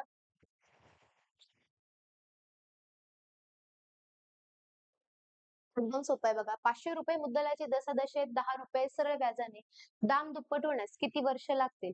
आता दाम दुप्पट, आता लक्षात ठेवायचं दाम दुप्पट असं 5 पट आपल्याला विचारलं जातं. मग अशा वेळी दुप्पट दाम दुप्पट केली जाते. म्हणजे दुप्पटला काय करायचं 2 गुणिले 100 करा. म्हणजे किती झाले रे ते? 200 झाले. त्या 200 मधून ते 100 काय करायचे आपल्याला मायनस करायचे आणि त्याला भागिले किती दराने दिले ते दर घ्यायचे आपले. किती दराने दिले ते 10% दराने ते दर घ्यायचे. मग बघा 200 मधून 100 गेले. किती राहिले रे? 100. त्याला भागिले हे 10 घेतले. 10 ला शून्याला शून्य गेले. राहिले किती? फक्त 10. म्हणजे त्यांना किती वर्ष लागणार आहेत रे? 10 वर्ष आहे का बघा? ऑप्शन क्रमांक 3 हे या प्रश्नाचं आहे. जेवढे दुप्पट असेल तेवढंच करायचं त्याच्यामधून 100 मायनस करायचे आणि त्याला भागिले काय घ्यायचे? रेट घ्यायचं. समजलं? एकदम सोपा प्रश्न होता हा. त्याच्यानंतर पुढचा प्रश्न बघा. हा पण एकदम सोपा प्रश्न आहे. बघा, एका कुरणामध्ये गाय, गुराखी यांची संख्या 24 आहे. त्यांच्या पायांची संख्या 84 आहे. तर कुरणामध्ये एकूण गायी किती? आता एकदम सोपं. गाय करून आपण काय करूया याच्यामध्ये? आपण गाय X कन्सिडर करूयात आणि गुराखी Y कन्सिडर करू. ठीक आहे. मग गाय आणि गुराखी यांची एकूण संख्या किती दिली आपल्याला? 24 दिली. ठीक आहे. त्याच्यानंतर पायांची संख्या. गायीला पाय किती असतात रे? 4. म्हणून किती घेणार आहे त्यांच्या पायांची संख्या 4x प्लस गुराखीचे पाय 2. म्हणजे किती घेणार आहे? 2y इज इक्वल टू पायांची संख्या किती एकूण? 84. ठीक आहे. आपल्याला गाय विचारली गायची संख्या आपण काय मांडली? x कन्सिडर केली आहे. म्हणजे y कॅन्सल केला की आपल्याला x ऑटोमॅटिक भेटून जाईल. आता इथे 2 आहे म्हणजे इथं पण काय पाहिजे आपल्याला 2 पाहिजे म्हणून पूर्ण इक्वेशनला काय करणार आहे आपण 2 ने गुणणार आहे. मग बघा इथे किती झाले बघा 2 गुणिले x झाले 2x प्लस 2 गुणिले y किती झाले 2y इज इक्वल टू 24 गुणिले किती झाले इथं 48 झाले. कोणतं इक्वेशन मोठे आपले हे इक्वेशन मोठे म्हणजे ह्याच्यातून आपण काय करूयात हे इक्वेशन मायनस करूयात. म्हणजे बघा -2x plus 2y is equal to 48. Minus घेतलं म्हणजे आतले सगळे साइन काय होणार आहे? चेंज होणार आहे. त्याच्यानंतर बघा आता y ला y काय झाला? कॅन्सल झाला. 2y ला 2y कॅन्सल झाला. 4x मधून 2x गेले. किती राहिले इथे? 2x राहिले. इथं आले 7, इथं आले 14, 8, 9, 10, 11, 12, 13, 14. इथे किती आले रे? 6 आले. त्याच्यानंतर 7तनं 4 गेले. किती राहिले? 3 राहिले. म्हणजे x is equal to 36/2. x is equal to किती आला? 2 आणि 2 16. म्हणजे x ची व्हॅल्यू किती आली? 18. x काय कन्सिडर केलं तर आपण गाय केलं. मग एकूण गायी किती आल्या रे? 18 आल्या. बघा आपल्याला काय विचारलं? गायींची संख्या विचारली. आहे का ऑप्शनला 18? ऑप्शन क्रमांक 4 हे या प्रश्नाचं आपल्या उत्तर आलं. ऑप्शन क्रमांक 4 मध्ये 18 आहे. एकदम सोपं त्याच्यामध्ये काहीच असं अवघड नव्हतं विचार करण्यासारखं. त्याच्यानंतर पुढचा प्रश्न बघा. सेम मगाशी आपण जो टॉवेल आणि रुमालचा केला. सेम हा क्वेश्चन आपल्या तसाच त्याच पॅटर्नने रिपीट झालाय. 4 टेबल व 5 खुर्च्या यांची एकूण किंमत ₹1200 आहे. तर 4 टेबल व 6 खुर्च्या यांची एकूण किंमत ₹1280. तर एक टेबल विकत घेण्यासाठी एकूण किती रुपये द्यावे लागतील? सेम मगाशी केलं तसंच आपल्याला करायचंय. ठीक आहे. बघा आता 4 टेबल आणि 5 खुर्च्या यांची एकूण किंमत किती आहे? 1200. त्यानंतर किती परत इथं 4 टेबल आणि पुढे किती दिलेत आपल्याला? 6 खुर्च्या. याची एकूण किंमत किती आहे? 1280. म्हणजे आपण इक्वेशन 2 मधून इक्वेशन 1 आपलं कॅन्सल करूयात. टेबलला टेबल गेले. बरोबर. म्हणजे इथे एक खुर्ची म्हणजे किती आले रे? 80 आली. एका खुर्चीची किंमत किती आली आपली? 80 आली. तर बघा आपल्याला काय विचारलं? एक टेबल. आता जी काही खुर्चीची किंमत 80 आली ती कोणत्या पण एका इक्वेशन मध्ये टाका. आपण पहिल्या इक्वेशन मध्ये टाकू. पहिलं इक्वेशन काय आहे? 4 टेबल प्लस 5 खुर्ची इज इक्वल टू 1200. खुर्चीची किंमत टाका. मग 4 टेबल प्लस 5 गुणिले 80 इज इक्वल टू 120 सॉरी 1200. त्याच्यानंतर बघा 5 8 40 इथं आले 400. म्हणजे 4 table is equal to 1200 minus इथे किती आले? 400. 1200 मधून 400 गेले. किती राहिले? 10, 11, 12, 800 आले. ठीक आहे. इथे घेतले आपण 800. आपल्याला 4 टेबलची नाही तर आपल्याला एका टेबलची किंमत काढायची. म्हणजे इकडचा गुणिले 4 तिथे गेल्यावर ते काय होणार आहे? भागिले 4 होणार आहे. म्हणजे 800 भागिले 4 केले. 4 एके 4, 4 दोन्ही 8 आणि 0 म्हणजे एका टेबलची किंमत किती आली आपली? ₹200 आली. बघा आहे का ऑप्शनला 200? ऑप्शन क्रमांक 3 हे या प्रश्नाचं आपल्या उत्तर येणार आहे. एकदम सोपा क्वेश्चन होता. त्याच्यानंतर पुढचा प्रश्न बघा. 44वा क्वेश्चन. खालीलपैकी योग्य विधान निवडा. आता योग्य विधान निवडायचे 4 ऑप्शन दिले. 4 ऑप्शन पैकी योग्य विधान कोणते ते आपल्याला निवडायचे बघा. आंध्र प्रदेश राज्यात मोठ्या प्रमाणात अच्छिद्र खडकाचे प्रमाण असल्याने तलावांचे प्रमाण अधिक आढळते. बरोबर आहे. हा पर्याय आपला काय झाला तर योग्य पर्याय आहे. महाराष्ट्रातील तलावांचा जिल्हा म्हणून भंडारा जिल्ह्यास ओळखतात. हेही बरोबर आहे. त्याच्यानंतर बघा भारतातील सेंद्रिय राज्य म्हणून सिक्कीम राज्याला ओळखलं जातं. बरोबर आहे. जिथे सेंद्रिय खतांचाच वापर केला जातो. दुसरे काही रासायनिक वापरलं जात नाही म्हणून त्याला सेंद्रिय राज्य म्हणून ओळखलं जातं. म्हणजे दिलेले सगळे पर्याय पर्याय काय तर आपले तीनही पर्याय हे योग्य आहेत. ऑप्शन क्रमांक 4 हे आपल्या प्रश्नाचं उत्तर असणार आहे. एकदम सोपा क्वेश्चन होता. त्याच्यानंतर पुढचा क्वेश्चन बघा.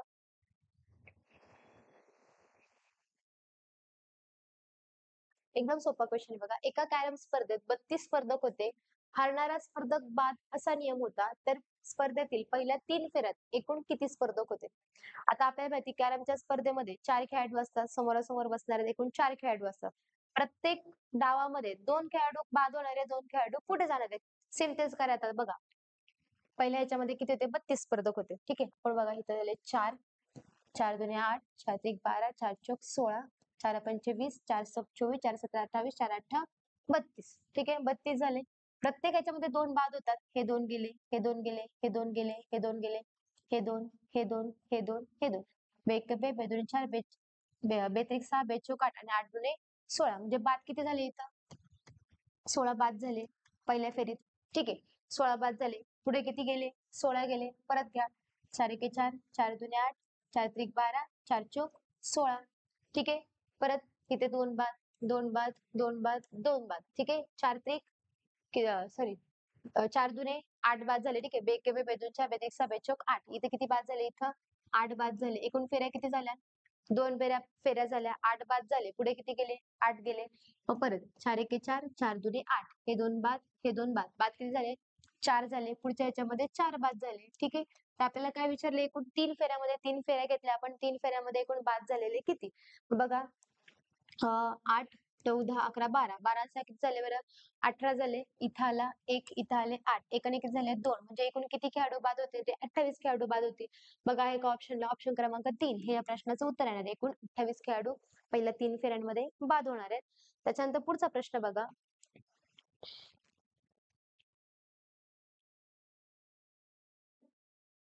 एकदम सोपा प्रश्न आहे बघा.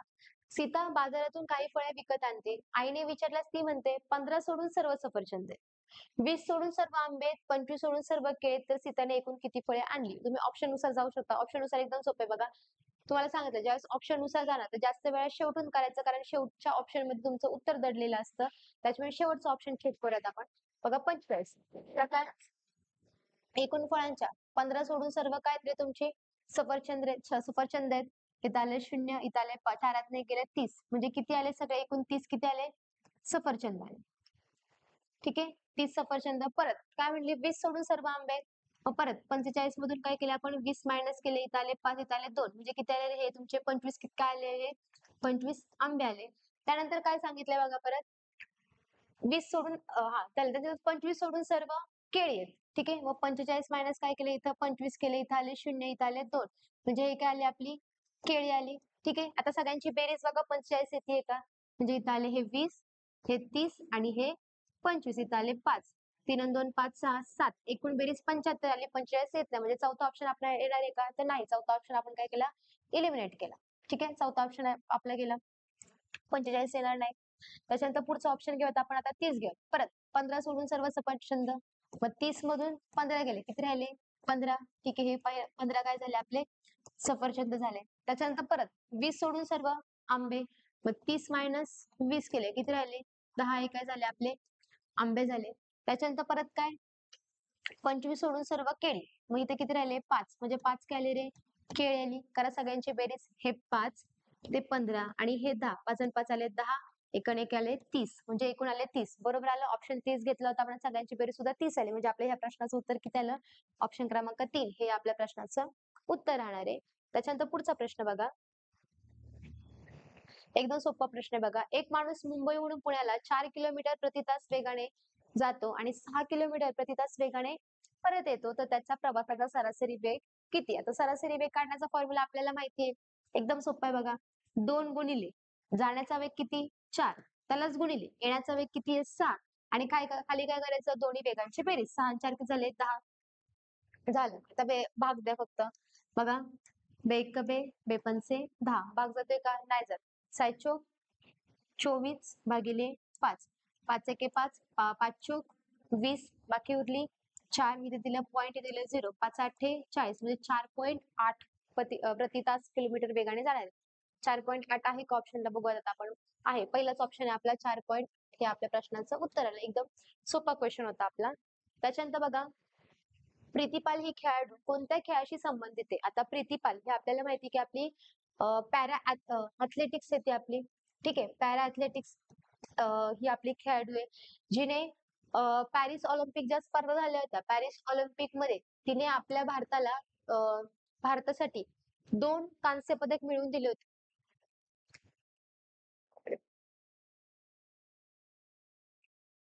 2 कांस्य पदक हे आपल्या भारताला तिने मिळवून दिलं. त्याच्यामुळे ही एक महत्वाची खेळाडू आहे. कोणती? तर प्रीतिपाल. कोणत्या खेळाशी संबंधित आहे? तर ती एक अथलेटिक्स हे लक्षात ठेवा.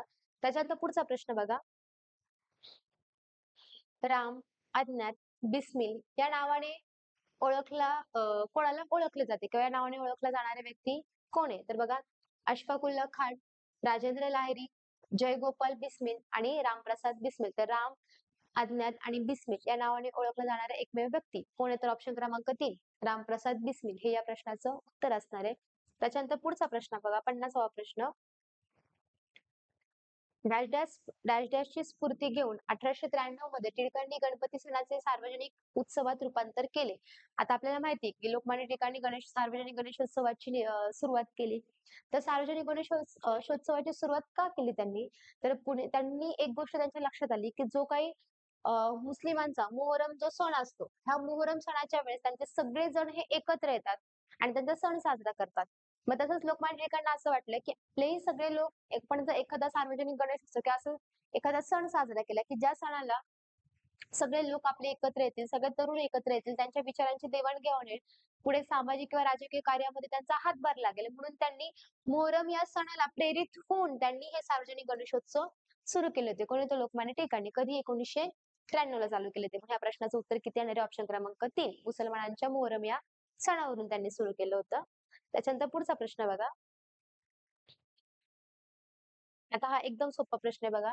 ब्रॅकेटमध्ये इथं क्यूब रूट 16 त्याच्यानंतर 3/2 एकदम सोपं आहे बघा. सॉल्व्ह कसं करणार? 16 ऑलरेडी इथं काय रे 3/2 आहे. हा क्यूब रूटचा तुम्ही वरती रूट जर काढला तर त्याचं किती होणार आहे? गुणिले 1/3 होतो. बरोबर 1/3 झाला. 3 ला 3 कॅन्सल झाला. म्हणजे इथे किती राहणार आहे? 16चा 1/2 घात. 16चा 1/2 घात म्हणजेच काय रे? तर वर्गमुळात 16 हा त्याचा अर्थ होतो. 16 कशाचा वर्ग रे? 4 चोक 16 म्हणजे या प्रश्नाचं उत्तर किती असेल आपला ऑप्शन क्रमांक 4. म्हणजे ऑप्शन क्रमांक 3, 4 हे या प्रश्नाचं उत्तर असणार आहे लक्षात ठेवा. त्याच्यानंतर बघा पुढचा प्रश्न बघूया आता. काय विचारले? 15 ऑगस्ट 2010 रोजी स्वातंत्र्यदिनी खालीलपैकी कोणता वार येईल? अशा ह्याच्यामध्ये काय करायचं? पहिला दिलेला जो काही तारीख आहे ती तारीख घ्यायची. ठीक आहे. तारीख किती दिलेली आहे आपल्याला? 15 तारीख घ्यायची. ठीक आहे. तारीख घेतल्यानंतर आपल्याला काय विचारलंय? जो काही महिना आहे त्या महिन्याचे शेवटचे वर्षाचे जे शेवटचे जे 2 डिजिट आहे. तो 2 डिजिट घेतले आपण 10 घेतले. त्याच्या आधी बघा ह्या 2 डिजिटच्या आधी सगळ्यात आधी आपल्याला काय करायला लागेल बघा. जो काही महिन्याचा कोड आहे तो महिन्याचा कोड कसा ओळखायचा बघा. 033 614 625 आणि 035 ह्याच्यावरून महिन्याचा कोड घ्यायचा. म्हणजे बघा जानेवारी, फेब्रुवारी, मार्च, एप्रिल, मे, जून, जुलै, ऑगस्ट म्हणजे ऑगस्टचा कोड किती येणार आहे? महिन्याचा कोड किती येणार आहे? 2 येणार आहे. तो महिन्याचा कोड 2 घेणार. ठीक आहे. त्याच्यानंतर वर्षाच्या शेवटचे जे काही 2 डिजिट आहे ते 2 डिजिट घ्यायचे म्हणजे किती घेणार आहे आपण? 10. त्या 10 ला जो काही वर्षाच्या शेवटचे 2 डिजिट त्याला 4 ने भागलं तर आपल्याला काय भेटेल? त्या वर्षाचं लीप वर्ष मी त्याला मांडणार आहे. म्हणजे 4 एके 4, 4 दुने 8 आपल्याला बाकी घ्यायची नाही, आपल्याला भागाकार घ्यायचा म्हणजे तो भागाकार किती घेतला आपण? 2 घेतलेला आहे. त्याच्यानंतर भागाकार 2 घेतल्यानंतर आपल्याला शेवटी काय घ्यायचं रे बघा, वर्षाचा जो काही कोड आहे तो वर्षाचा कोड घ्यायचा आहे. म्हणजे बघा 2000 झालं किंवा मग इथं आलं 2400 आलं किंवा 2800 आलं. ह्या सगळ्याचा कोड किती असतो रे? हा कोड असतो 6 असतो. म्हणजे 2000 इथं 2100 आलं तर त्याचा किती येणार? त्याचा कोड किती येणार? 4 येणार आहे. 2200 आलं की त्याचा कोड किती येणार आहे? तर असं पुढे 2-2 ने तो काय होणार आहे? खाली जात जाणार आहे. मग 2000 किंवा 2400 किंवा 2800 यांचा कोड किती येणार आहे? 6 येणार आहे. मग हा कोड घेतला 6. या सगळ्यांची बेरीज करायची. जी काही बेरीज आहे, त्या बेरजेला पुढे आपल्याला कितीने भागायचे? 7 ने भागायचं. मग तेवढीच आपल्याला पुढे मागे आपल्याला करावे लागेल. मग बघा 6, 7, 8, 9, 10, 10 आणि 5 किती झालेले? 15 झाले. 1, 2, 3 म्हणजे किती आलेले इथं?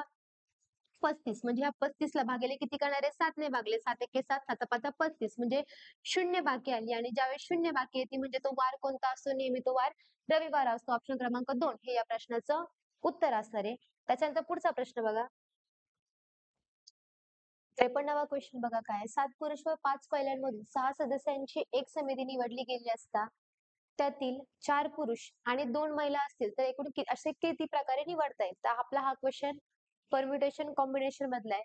म्हणजेच बघा एकदम सोपा हा क्वेश्चन आहे.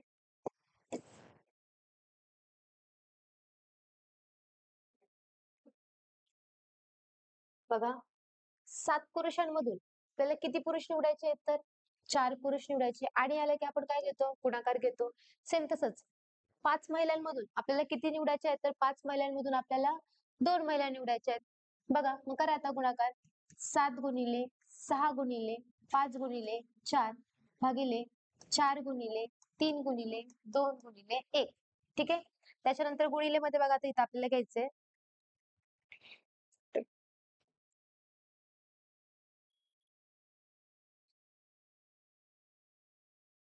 सेम आपल्याला गुणिलेमध्ये सेम तसंच करायचं आपल्याला 5 गुणिले 4 गुणिले आणि इकडे काय करणार आहे? 2 गुणिले 1 करणार आहे. ठीक आहे. भाग द्या आता. बघा 3 एके 3, 3 दुने 6, 2 ला 2 काय झाला? कॅन्सल झाला. इथे 4 ला 4 कॅन्सल झाला.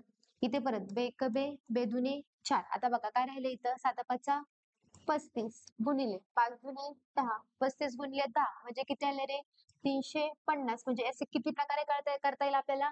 350 ऑप्शन क्रमांक 3 हे या प्रश्नाचं आपल्या उत्तर राहणार आहे. एकदम सोपं होतं. परम्युटेशन कॉम्बिनेशन वरती सुद्धा आपल्याला परीक्षेला प्रश्न विचारले जातात. त्याच्यातलाच हा आपला एक प्रश्न होता.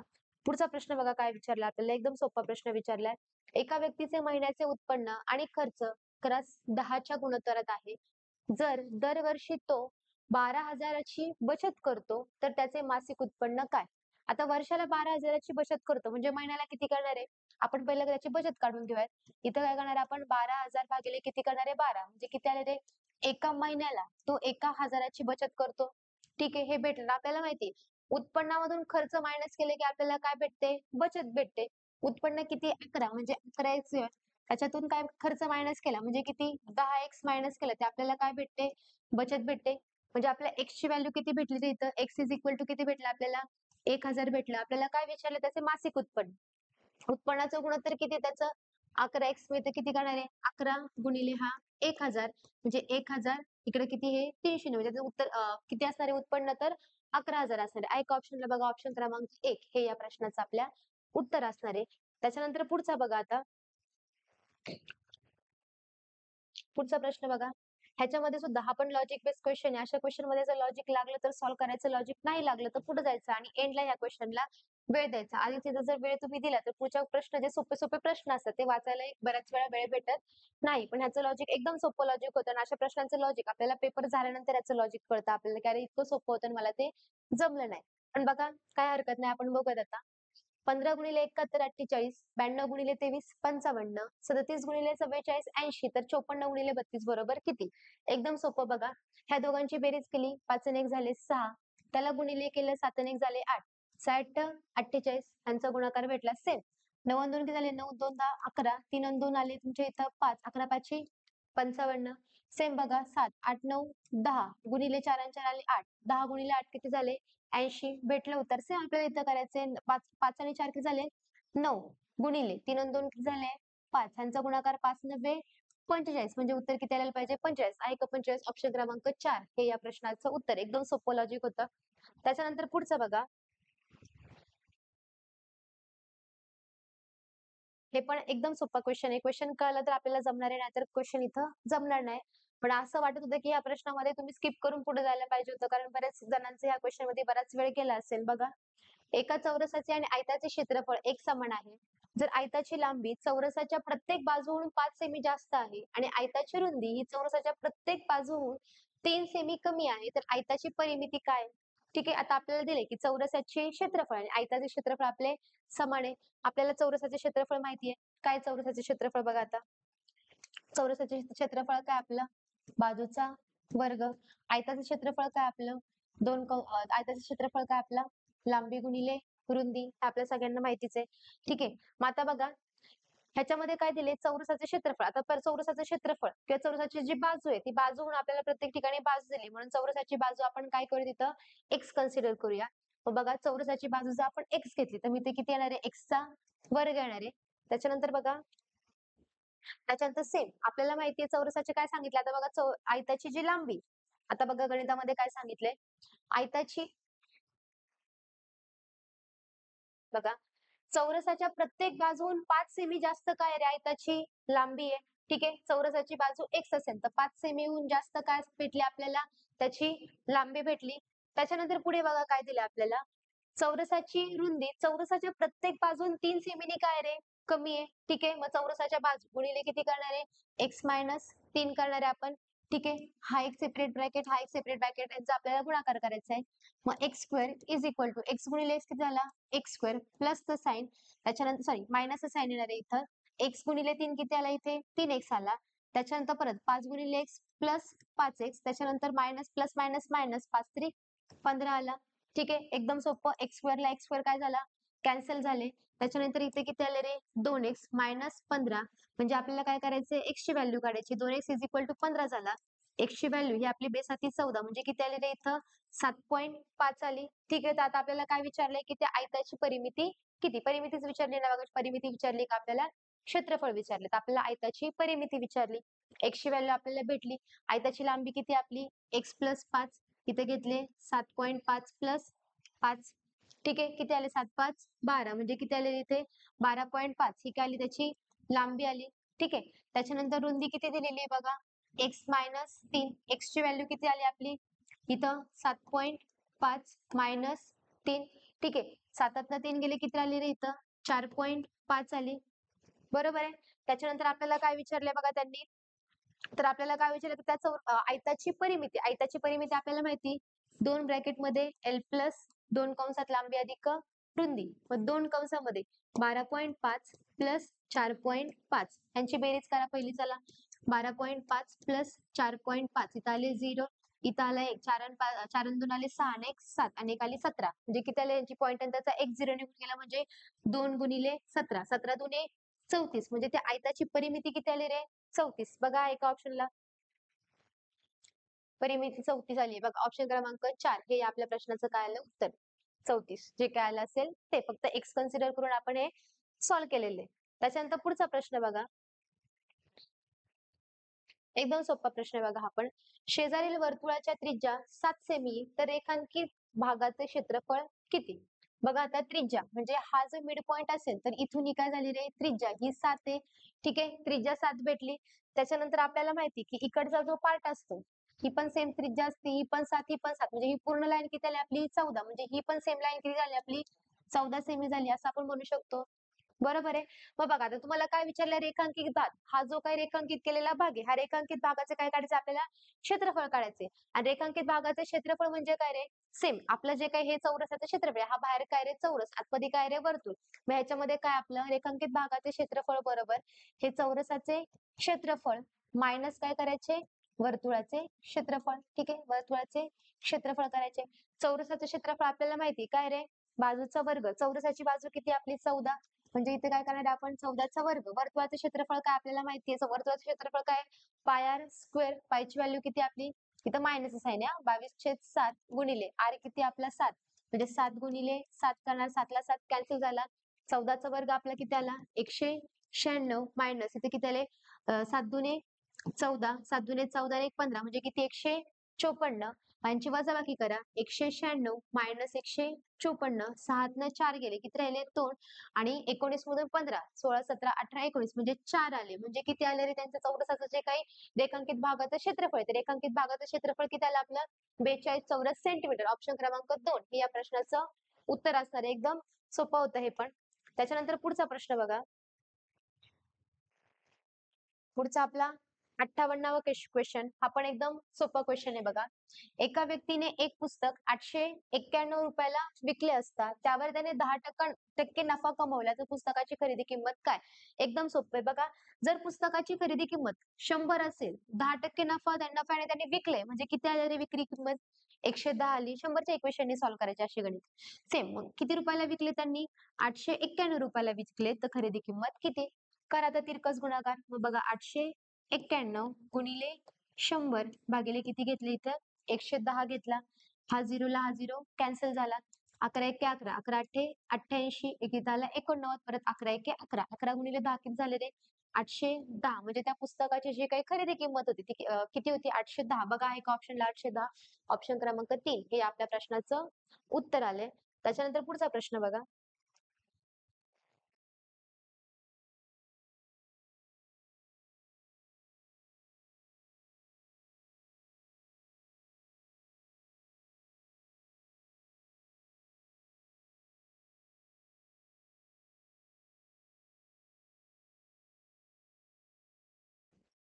बघा आता पुढचा प्रश्न काय एका वर्गातील मुलांमध्ये 145 पेरू 64 चिकू आणि 91 केळी समान वाटले त्यावेळी प्रत्येक प्रकारची 10 फळे उरतील तर वर्गामध्ये जास्तीत जास्त एकूण किती मुले असतील तर बघा आता याच्यामध्ये असं करायचंय की तुम्हाला खालचे ऑप्शन आहे त्या प्रत्येक ऑप्शनने तुम्हाला ह्या जे दिलेत तुम्हाला हे 45 64 आणि 91 भागायचे आणि ते भागल्यानंतर तुमची प्रत्येकी बाकी बाकी किती उरली पाहिजे तुमची ही 10 उरली पाहिजे असं तुम्हाला ह्याच्यामध्ये करायचं त्याच्याने तुम्हाला तुमचं उत्तर भेटणार आहे बघा आता आपण पहिलं ऑप्शन बघूयात आपलं काय आहे 45 ठीक आहे 145 ला आपण 27 ने भागूयात ठीक आहे ज्यावेळेस आपण 145 ला 27 ने भागणार आहे आता बघा करूयात आपण इथं 7 35 करणार आहे आपण ठीक आहे म्हणजे बघा आता अं,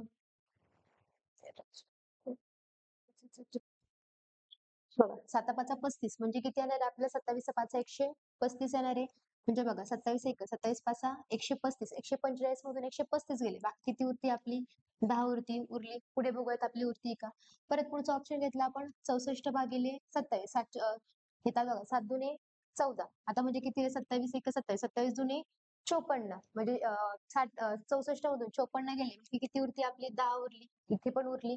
पुढचा ऑप्शन बघूयात आपला 51. ठीक आहे.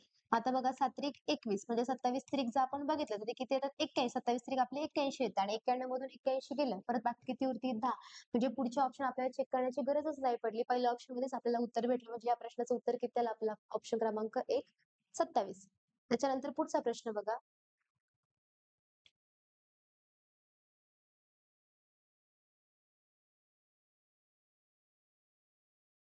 आता बघा ताशी 50 किलोमीटर सरासरी वेगाने जाणारी आगगाडी मुक्कामावर वेळेत पोहोचते. जर 60 किलोमीटर वेगाने जात असेल, तर ती त्या ठिकाणी अर्धा तास लवकर पोहोचते.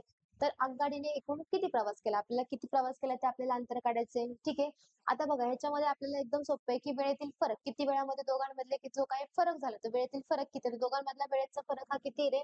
अर्धा तास आहे. तो आपण अर्धा तास 1/2 घेऊ शकतो. ठीक आहे. त्याच्यानंतर आपल्याला अंतर काढायचे. अंतर काढायचं आपल्याला मग काय करायचं? जो काही अंतर आहे, अंतरला आपण डिस्टन्स घेऊया. अंतर भागिले छोटा वेग जो कमी वेग लागला तो कमी वेग घेऊयात पहिला. किती घेणार आहे आपण? 50 आणि त्याच्यानंतर परत डिस्टन्स भागिले आपण किती घेणार आहे? तुझा मोठा वेग जो लागलाय तो घेणार आहे आपण. ठीक आहे. घेतला आपण. आता बघा त्याच्यानंतर आपल्याला x ची व्हॅल्यू काढायची डी आपण x घेऊयात आपण. मग 1/2 is equal to x/50 minus x/60 पायासमान असल्याशिवाय आपण करणार नाहीये.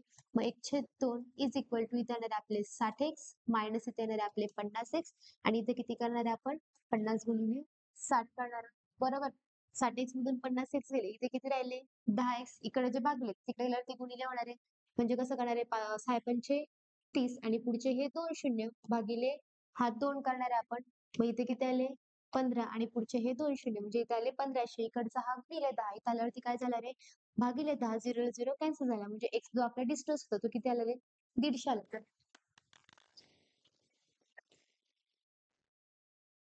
x किती आला? 150. हे आलं आपल्या प्रश्नाचं उत्तर. ऑप्शन क्रमांक 3 हे या प्रश्नाचं उत्तर आले. त्याच्यानंतर पुढचा प्रश्न बघा. कोणत्या देशाच्या केंद्रीय मंत्रिमंडळाने एक देश एक निवडणूक या घटना दुरुस्ती विधेयकाला मंजुरी दिली? आपल्याला माहिती वन नेशन वन इलेक्शन नुकतंच आता हे विधेयक संसदेमध्ये पारित झालेले, मंजूर झालेले हे विधेयक अर्जुन राम मेघवाल बघा लक्ष द्या.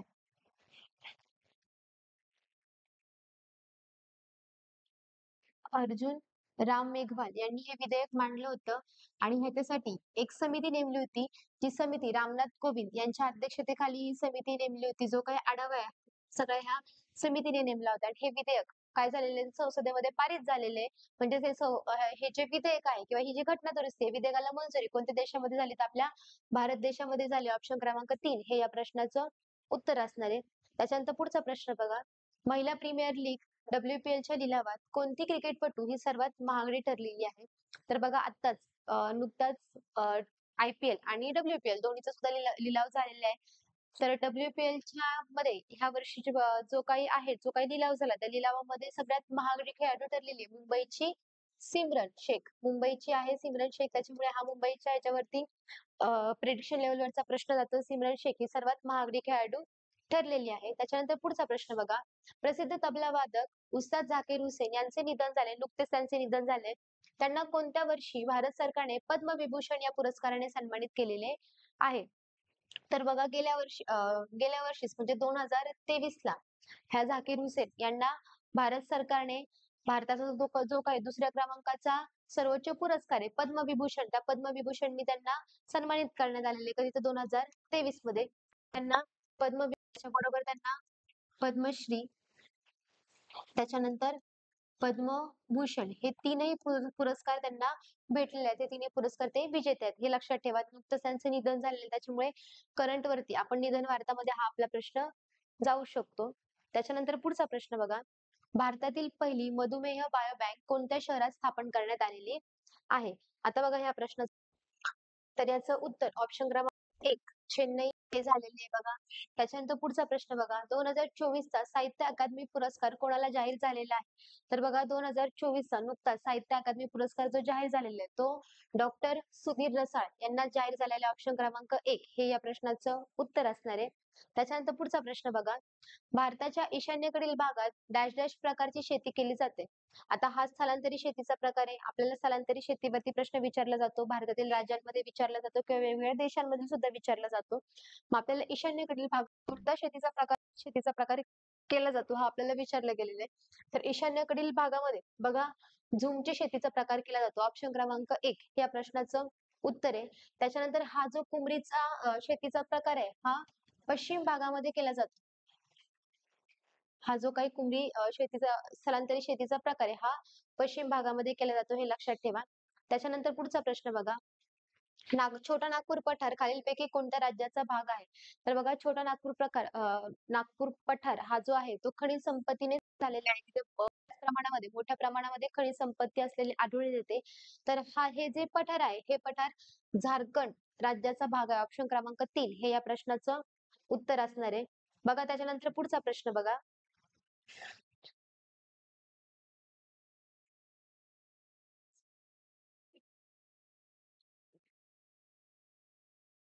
बघा महाबळेश्वर ते महाड मार्गावरती कोणता घाट वसलेला आहे? आपल्याला घाट आणि त्या घाटामधला कोणत्या मार्गांमध्ये तो घाट वसलेला आहे याच्यावरती आपल्याला प्रश्न विचारले.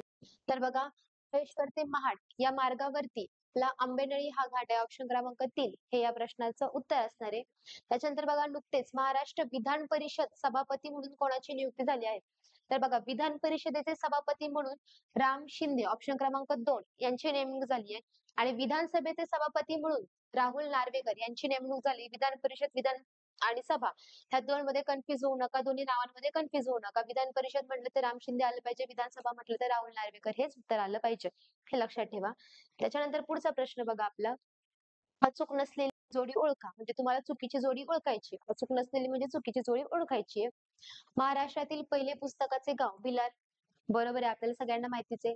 महाराष्ट्रातील पहिले फळांचे गाव धुमाळवाडी हे सुद्धा माहिती आहे. महाराष्ट्रातले पहिले सौर ग्राम कोणते तर मण्याची वाडी हे सुद्धा आपल्याला माहिती आहे. त्याच्यानंतर महाराष्ट्रातील पहिले मधाचे गाव हे पारपोली येणारे का रे? तर नाही. पारपोली हे काय तर फुलपाखरांचे गाव. पारपोली हे काय तर फुलपाखराचे गाव आहे आणि मधाचे गाव कोणते? मांगर हे काय रे मधाचं गाव आहे. त्याच्यामुळे हा जो काही चौथा ऑप्शन काय रे चुकीचा आहे. त्याच्यामुळे या प्रश्नाचं उत्तर काय आहे ऑप्शन क्रमांक 4 हे या प्रश्नाचं उत्तर असणार आहे. हे खूप महत्वाचे आहे. करंटच्या बेसवरती महाराष्ट्रातले पहिले गाव आहेत.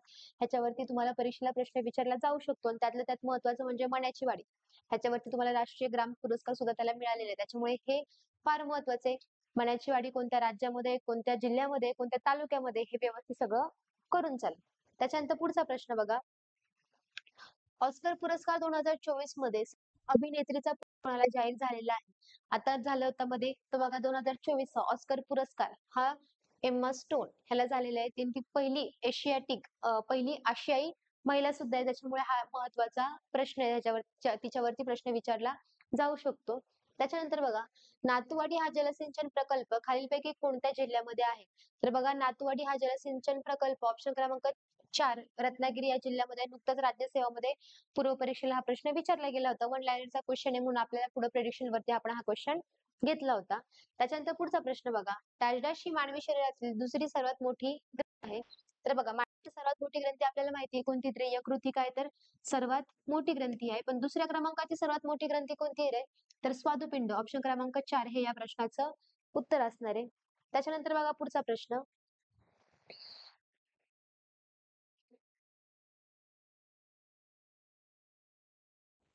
पुढचा प्रश्न बघा. एका निवडणुकीत 8% मतदारांनी मतदान केले नाही.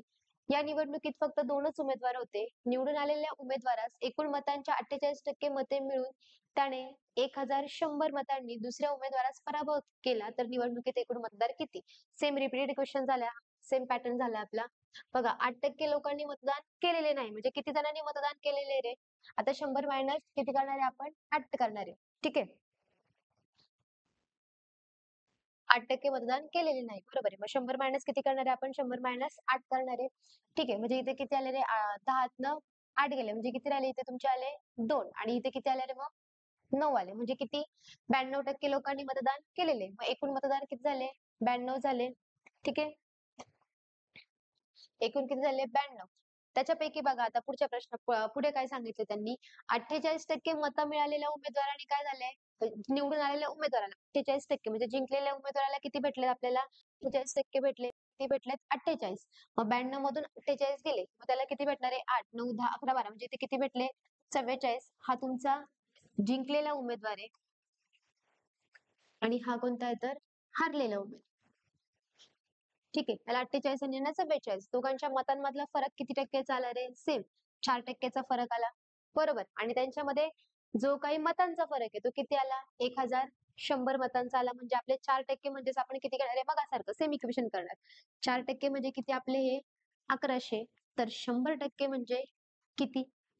गुणाकार करा. मग 1100 गुणिले 100 भागिले किती करणार आहे आपण? 4 भाग द्या. 4 एके 4, 4 दोन्ही 8, 9, 10, 11.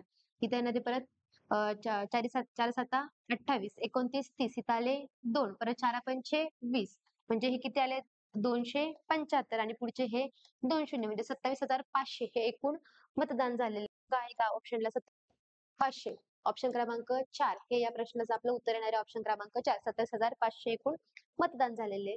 त्याच्यानंतर पुढचा प्रश्न बघा एकदम सोपा प्रश्न. सोहमला त्याच्या वाढदिवसाच्या दिवशी 40 मेसेज आले. त्यापैकी 90% मेसेज वाढदिवसाच्या शुभेच्छा देणारे होते. तर त्याला वाढदिवसाच्या शुभेच्छांव्यतिरिक्त किती मेसेज आले? ठीक आहे. सर्वप्रथम आपण काय करणार आहे बघा 40च्या आपण काय करणार आहे 90% काढून घेणार आहे. ठीक आहे. बघा 40च्या 90% आपण काढणार. 2 0ला 2 0 कॅन्सल. 9 चौक 36 म्हणजे 40च्या 36 मेसेज आहे त्याचे काय आहेत रे? त्याचे बर्थडेला विश करणारे त्याचे वाढदिवसाचे मेसेज आहेत. मग 40 मधून 36 गेले. किती राहिले? 36, 37, 38, 39, 40 राहिले किती? 4. म्हणजे त्याच्या वाढदिवसांच्या मेसेजच्या व्यतिरिक्त किती मेसेज त्याचे आलेले आहेत? तर ते आले तुमचे 4 मेसेज. ऑप्शन क्रमांक 1 हे या प्रश्नाचं उत्तर आलं. एकदम सोपं होतं. काहीच वेगळं नव्हतं याच्यामध्ये. त्याच्यानंतर पुढचा प्रश्न बघा. हा पण एकदम सोपा क्वेश्चन आहे बघा काय विचारले गेलेले ह्याच्यामध्ये.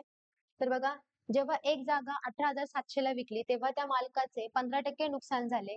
ती जागा किती किमतीला विकल्यास त्याला किती नफा होईल? तर 15% नफा होईल. मग बघा आता 18,700 ला विकल्याने 15% तोटा झाला. नुकसान झाले म्हणजे तोटा झाला. 15% म्हणजे किती घेणार आहे आपण इथं? 85 घेणार आहे. बरोबर. आता 15% नफा म्हणजे किती? 100 मध्ये 15 ऍड केले म्हणजे किती झाले? 115 होण्यासाठी त्याला कितीला विकावी लागेल? करा आता तिरकस गुणाकार. मग बघा 18,700 गुणिले 115 भागिले किती? 85. बरोबर. 5 ने भाग द्या. 5 एके 5. इथं आले 5 साते 7 35. त्याच्यानंतर 5 दुने 10. इथं आले 5 त्रिक 15. 17 एके 17. इथं परत आले 17 एके 17. ठीक आहे. मग आता गुणाकार करा. इकडचे 2 शून्य ॲज इट इज देऊन घ्या. मग 11 त्रिक 33. 11 दुने 22. 23, 24, 25 म्हणजे किती आलं रे? 25,300 हे त्याचं उत्तर आलं आहे का? 25,300 ऑप्शन क्रमांक 3 हे या प्रश्नाचं उत्तर. एकदम सोपं होतं. त्याच्यानंतर पुढचा प्रश्न बघा. एक व्यक्ती 2,100 रुपये 3 वर्षासाठी, 1,500 रुपये 4 वर्षासाठी बँकेत ठेवतो. तर एकूण 500 रुपये व्याज मिळतो. तो एकंदरीत पकडलेला व्याजदर किती? एकदम सोपा. बघा, एकूण व्याज तो किती ठेवलं त्यांनी? 500 रुपये ठेवलेले आहे. आता त्याचं बघा, एकदम सोपं आहे. हा तुमचा सरळ व्याजाचा प्रश्न सरळ व्याजामध्ये जातो आपला हा. बघा, आपलं सरळ व्याजचं काय? P-R-N upon 100. परंतु तुम्हाला इथं प्रत्येक वेळी दिलेलं आहे. दोघांचं व्याज हे समान व्याज घेणार आहे आपण म्हणजे यांची काय घेणार आहे आपण वजाबाकी. म्हणजे P1 R1 N1 अपॉन 100 घेणार आहे. त्याच्यानंतर परत इकडे आपण काय घेणार आहे? P1 R1 N1 अपॉन 100 असं घेणार आहे आपण. ठीक आहे. मग बघा आता दोघांच्या ह्याच्यामधलं व्याज विचारले गेलेले आहे आपल्याला. बघा आपल्याला काय विचारले? तर आता आपल्याला जी एक माहिती दिली ती आपल्याला टाकायची आहे. बघा 2,100 रुपये 3 वर्षासाठी आणि 1,500 रुपये 4 वर्षासाठी. आपल्याला व्याज दर दिलेला आहे तो आपल्याला काढायचा आहे. मग फक्त जी दिलेली माहिती ते आपण टाकूयात. तर 2,100 गुणिले 3 करणारे व्याज किती किती दिलंय तिथं आपल्याला? 500 रुपये दिलाय. हा 500 इज इक्वल टू 2,100 गुणिले 3 भागिले 100 प्लस परत किती आहे? 1,500 हा किती वर्षासाठी दिलाय बघा? 1,500 रुपये. ते किती वर्षासाठी दिलेत? तर 4 वर्षासाठी दिलेत. मग परत त्याला गुणिले किती करणार आहे? 4 भागिले किती घेणार आहे? 100 म्हणजे आपल्याला काय भेटेल? आपल्याला रेट ऑफ इंटरेस्ट भेटून जाईल. ह्या 2 शून्यला 2 शून्य कॅन्सल परत 2 शून्यला 2 शून्य कॅन्सल झाले.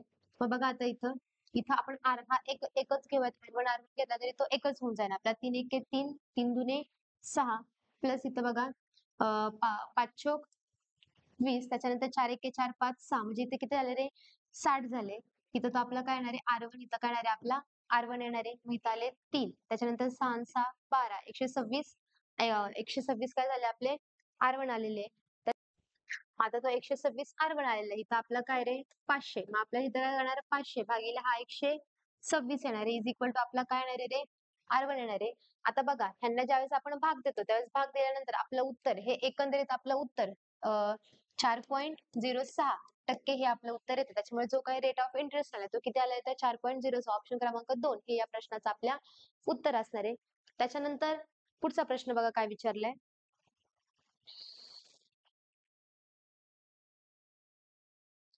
पुढचा प्रश्न बघा राशीत बसणे या वाक्यप्रचाराचा अर्थ काय तर राशीत बसणे म्हणजे काय इच्छा पुरवणे. त्याच्यानंतर पुढचं काय दिले बघा छळणे योग्य ठिकाणी बसणे आणि शांत बसणे. तर बघा राशीत बसणे या वाक्यप्रचाराचा जो काही अर्थ आहे तो राशीत बसणे म्हणजे काय तर छळणे हे या प्रश्नाचं उत्तर आहे. ऑप्शन क्रमांक 2 हे या प्रश्नाचं उत्तर आहे. त्याच्यानंतर नाचणे मोरा या कवितेचे कवी खालीलपैकी कोण आहे तर बघा त्र्यंबक बापूजी ठोंबरे, विदा करंदीकर, बाबा बोरकर आणि ग. दी. माडगूळकर. तर नात्रे मोळा या कवितेचे कवी कोण आहेत तर ग. दी. माडगूळकर यांनी ही कविता काय केलेली आहे तर लिहिलेली किंवा हे त्याचे कवी आहेत. त्याच्यानंतर पुढचा प्रश्न बघा सर्वोच्च न्यायालयाच्या न्यायाधीश वयाच्या कितव्या वर्षापर्यंत पदावरती राहू शकतात तर बघा सर्वोच्च न्यायालयाचे न्यायाधीश वयाच्या 65 वर्षापर्यंत पदावरती राहू शकतात आणि उच्च न्यायालयाचे न्यायाधीश वयाच्या 62 हे उच्च न्यायालय वयाच्या 62व्या वर्षापर्यंत पदावरती राहू शकतात. हा दोघांचा डिफरन्स लक्षात ठेवा. त्याच्यानंतर पुढचा प्रश्न बघा E is equal to MC square हा सिद्धांत कोणी मांडला तर बघा E is equal to MC square हा सिद्धांत आपल्या सगळ्यांना माहिती कोणी मांडलाय तर आईन्स्टाईन यांनी मांडला. ऑप्शन क्रमांक 2 हे या प्रश्नाचं उत्तर आहे. त्याच्यानंतर बघा पुढचा क्वेश्चन आपला 82वा क्वेश्चन आहे हिरा चमकदार दिसतो कारण परावर्तनामुळे अपरावर्तनामुळे त्याच्यानंतर प्रकिरणांमुळे आणि पूर्ण आंतरिक परावर्तनामुळे. तर बघा हिरा चमकदार दिसतो का तर पूर्ण आंतरिक परावर्तन होतं आणि पूर्ण आंतरिक परावर्तनामुळे हिरा काय दिसतो आपल्याला चमकदार दिसतो.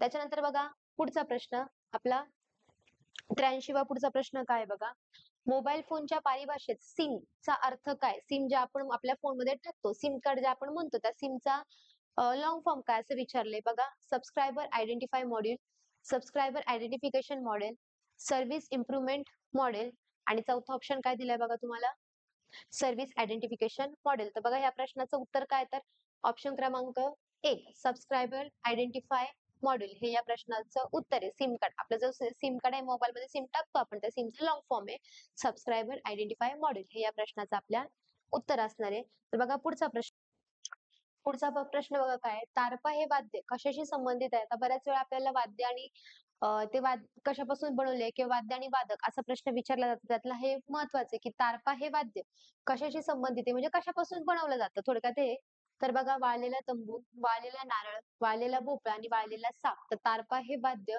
वाळलेल्या भोपळ्यापासून बनवलं जातं. ऑप्शन क्रमांक 3 हे या प्रश्नाचं उत्तर आहे.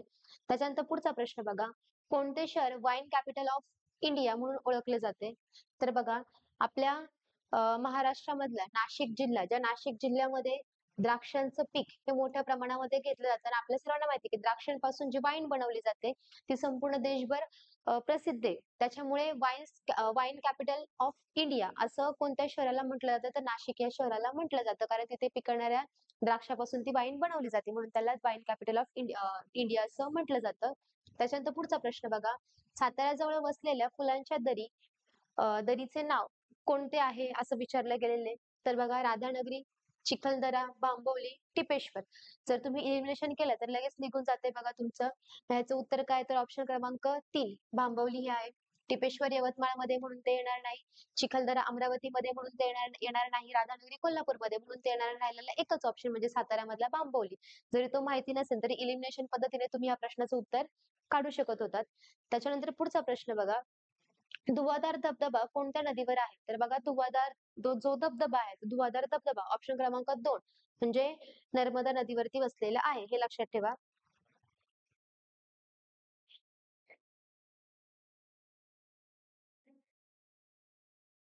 ऑप्शन क्रमांक 2 नर्मदा नदीवरती वसलेला आहे. त्याच्यानंतर नेफा हे डॅश डॅश या राज्याचे जुने नाव आहे. पीवायक्यू मधून घेतलं होतं नेफा हे अरुणाचल प्रदेश ऑप्शन क्रमांक 1 अरुणाचल प्रदेश याचे जुने नाव काय होते तर नेफा होते. त्याच्यानंतर पुढचा प्रश्न बघा हा सुद्धा आपण पीवायक्यू मधूनच घेतलेला आहे. जिवाजी विद्यापीठ खालीलपैकी कोणत्या ठिकाणी आहे तर बघा जिवाजी विद्यापीठ हे ग्वाल्हेर ऑप्शन क्रमांक 4 ग्वाल्हेर या ठिकाणी आहे. हा सुद्धा पीवायक्यूचाच क्वेश्चन आहे. त्यानंतर 1091 ही हेल्पलाईन कशाशी संबंधित आहे किंवा कोणाशी संबंधित आहे? तर बघा वृद्ध व्यक्ती, अपंग, महिला आणि मूकबधिर. तर 1091 ही महिलांसाठी संबंधित ही आहे. म्हणजे महिलांच्या सुरक्षितेसाठी किंवा त्या कधी अडचणीत असेल तर ह्या हेल्पलाईन नंबरवरती कॉल केला तर त्यांना लवकरच जी काही सुविधा आहे ती उपलब्ध होते. 1091 कोणासाठी तर महिलांसाठी आहे. त्याच्यानंतर पुढचा प्रश्न बघा. 91वा प्रश्न. जैन धर्मियांचे पवित्र तीर्थस्थळ कुंतलगिरी हे महाराष्ट्रात कोणत्या जिल्ह्यामध्ये आहे? तर बघा आपल्या सर्वांना माहिती आहे की जैन धर्मियांचे पवित्र स्थळ कुंतलगिरी हे धाराशिव जिल्ह्यामध्ये आहे. म्हणजे जो पहिला उस्मानाबाद जिल्हा होता त्याचं नामांतर करून आता धाराशिव झालेलं आहे. ऑप्शन क्रमांक 2 हे या प्रश्नाचं उत्तर होतं. त्यानंतर पुढे बघा पोस्टल बॅलेटद्वारे मतदानासाठी पात्र असलेल्या ज्येष्ठ नागरिकांसाठी नवीन किमान वय किती सांगितले?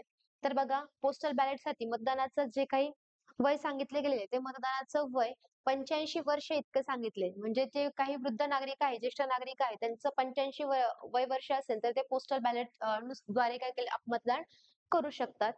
त्याच्यानंतर पुढचा प्रश्न बघा काय विचारला गेलेला आपला.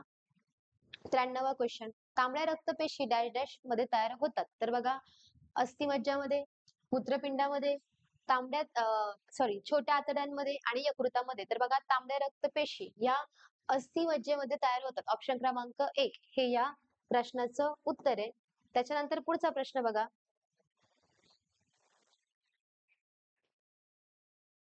पुढचा 94वा क्वेश्चन बघा. पुढचा क्वेश्चन बघा. एका पिशवीमध्ये 13 पांढरे आणि 7 काळे चेंडू आहेत. त्यांच्यापैकी कोणतेही 2 चेंडू बाहेर काढले तर दोन्ही चेंडू सारख्या रंगाचे असण्याची संभाव्यता किती? तर बघा हा सेम क्वेश्चन तुमचा परम्युटेशन आणि कॉम्बिनेशन मध्ये जातो. बघा 13 तुमचे काय आहेत रे? पांढरे चेंडू आहेत. तर 13 पैकी 2 भेटण्याची संभाव्यता आहे किंवा जे काही 7 काळे चेंडू आहेत त्यांच्यापैकी सुद्धा 2 भेटण्याची संभाव्यता आहे किंवा आपले एकूण चेंडू किती आहेत रे? 7 आणि 13 किती झाले? 20. त्यांच्यापैकी किती भेटणार आहेत आपल्याला? 2 चेंडू भेटणार आहेत. मग बघा आता आपण किती करणार आहे इथं? 13 गुणिले 12 भागिले 2 गुणिले 1 प्लस 7 गुणिले 6 भागिले 2 गुणिले 1 त्याला याला भागिले आपण 20 गुणिले 19 भागिले 2 गुणिले 1 आपण करणार आहे आता भाग देऊयात. बेकबे बेसक 12 त्याच्यानंतर बेकबे बेत्रिक 6 इथं बेकबे बेंधाय 20 ठीक आहे. तेरीसाठी सायत्रिक 18 तेरीसाठी 78 प्लस इथं सात्रिक 21 भागिले इथे किती येणार आहे? 190 येणार आहे.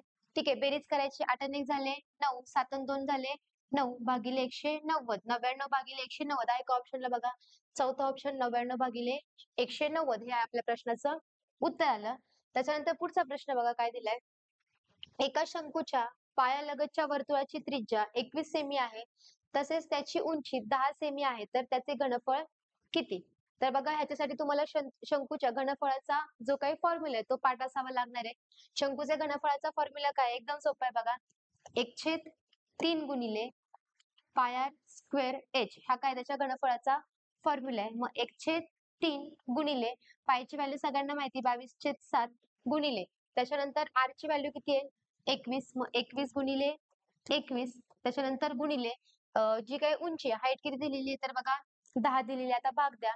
7 एके 7 7 दुने 14 7 त्रिक 21 3 ला 3 परत काय झाला कॅन्सल झाला. त्याच्यानंतर इथं 22 गुणिले 10 म्हणजे किती झाले रे 220 गुणिले आला 21 आता 22 गुणिले 21 करू आपण 22 गुणिले 21 केलं. बेक बे 0 त्याच्यानंतर परत बेदुने 4 बेदुने 4 म्हणजे इथे किती आले 462 आले. मग हा 462 आणि पुढे झाले तो एक 0 म्हणजे किती आले रे 4600 सॉरी 462 हा 0 म्हणजे 4620 याचं उत्तर आलं 4620 ऑप्शन क्रमांक 1 हे या प्रश्नाचं उत्तर आले. त्याच्यानंतर पुढचा प्रश्न बघा. शाळेतील 288 मुलांना रांगेत उभे राहण्यास सांगितले. प्रत्येक रांगेत जेवढी मुले आहेत त्याच्या निम्म्या रांगांची संख्या प्रत्येक रांगेत एकूण मुले किती? आता हा ऑप्शन वरून सॉल्व्ह करूयात आपण. जेवढी मुले आहेत ऑप्शन मध्ये मुले दिलेल्या असणार आहे त्या मुलांच्या निम्म्या आपल्याला रांगा घ्यायच्यात. आता बघा 23 ही आपली काय विषम संख्या आहे त्यांची निम्म घेतलं तर आपला पॉईंट मध्ये येणार आहे हा ऑप्शन आपला गेला. 25 पण ही विषम संख्या त्याचं निम्म घेतलं तरी पॉईंट मध्ये येणार आहे. हा एक ऑप्शन गेला राहिला आपल्याकडे 2 ऑप्शन 26 आणि 24 मग बघा आता 26 निम्मे घेतले किती आले रे 13 आले 24 निम्मे घेतले किती आले 12 आले. मग बघा आता जेवढी मुले आहेत त्यांच्या निम्मे काय काय सांगितले तर रांगा सांगितल्या आणि एकूण मुले किती आहेत 288 म्हणजे जे रांगा आणि मुले यांचा गुणाकार केला तर आपल्याला किती भेटले पाहिजे 288 हे आपलं उत्तर आलं पाहिजे. मग बघा आता करून बघूयात आपण. बघा साहित्रिक 18 त्याच्यानंतर 4 दुने पण 8 येते. एकक स्थानी 8 येते म्हणजे आपल्याला गुणाकार करावाच लागेल. बघा साहित्रिक 18 3 दुने 6 आणि 1 7 0 6 एके 6 त्याच्यानंतर बेक बेहिता आले 8 6 आणि 6 12 आणि 1 13 आपल्याला 288 पाहिजे म्हणजे हा आपल्याला लगेच इथं आपला एलिमिनेट झाला. राहिलेला एकच ऑप्शन म्हणजे कोणता रे? ऑप्शन क्रमांक 4. 24 करून बघूयात आपण. 4 दुने 8 बेदुने 4 0 4 एके 4 बेक बे. बघा 8 4 आणि 4 8 आणि इथं आले 2 म्हणजे 288 एकूण मुले आहेत. जो गुणाकार आपल्याला पाहिजे होता तो आपला गुणाकार आलाय म्हणजे ऑप्शन क्रमांक 4 हे आपल्या प्रश्नाचं उत्तर असणार आहे. त्याच्यानंतर पुढचा प्रश्न बघा.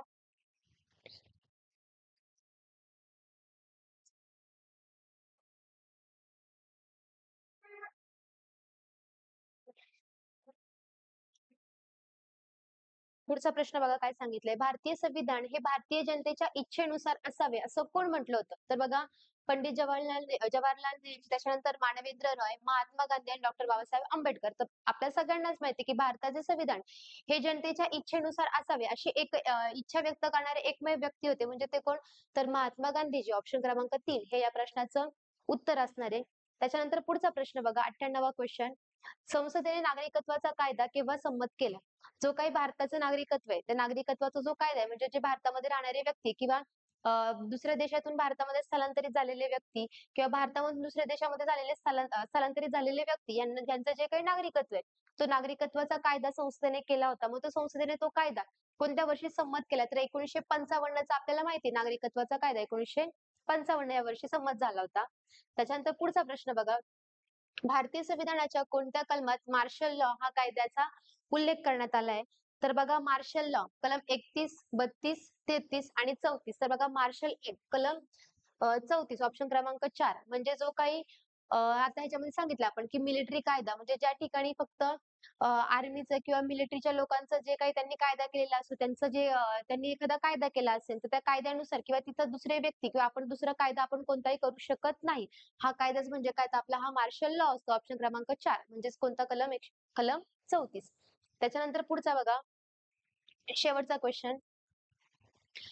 आशियातील सर्वात मोठे कृषी विश्वविद्यापीठ हे कोठे आहे? तर बघा पुणे, जयपूर, हिसार आणि ढाका. तर बघा आशियातील सर्वात मोठे जे काही कृषी विद्यापीठ आहे त्याला कृषी विश्वविद्यापीठ असं म्हणतात. ते ऑप्शन क्रमांक 3 म्हणजे हिसार या ठिकाणी आहे. तर बघा आजचा हा जो आपला पेपर आहे त्या पेपरचं विश्लेषण आपलं हे संपूर्ण झालेलं आहे. एकूण 100 क्वेश्चन आपण घेतलं होतं. पोलीस भरतीचा पॅटर्न नुसार आपण हा पेपर काढला होता. तर हे 100 प्रश्नांचं विश्लेषण आपलं पूर्ण झालेलं आहे. तर हे विश्लेषण तुम्हाला कसं वाटतंय हे कमेंट करून नक्की कळवा आणि हे जे व्हिडिओ आहेत किंवा हे जे टेस्ट सीरीज आहे हे तुमच्या मित्र-मैत्रिणींपर्यंत नक्की पोहोचवा जेणेकरून त्यांना फायदा होईल आणि असेच तुम्ही चॅनलला सबस्क्राईब करूनही ठेवा म्हणजे जे काही नवनवीन व्हिडिओ किंवा जे नवनवीन अपडेट असतील, जे काही लेक्चरचे अपडेट असतील ते तुम्हाला लवकरात लवकर कळून जातील. तर बघा पुन्हा भेटूयात आपण पुन्हा अशाच एका नवीन भागामध्ये. तोपर्यंत धन्यवाद.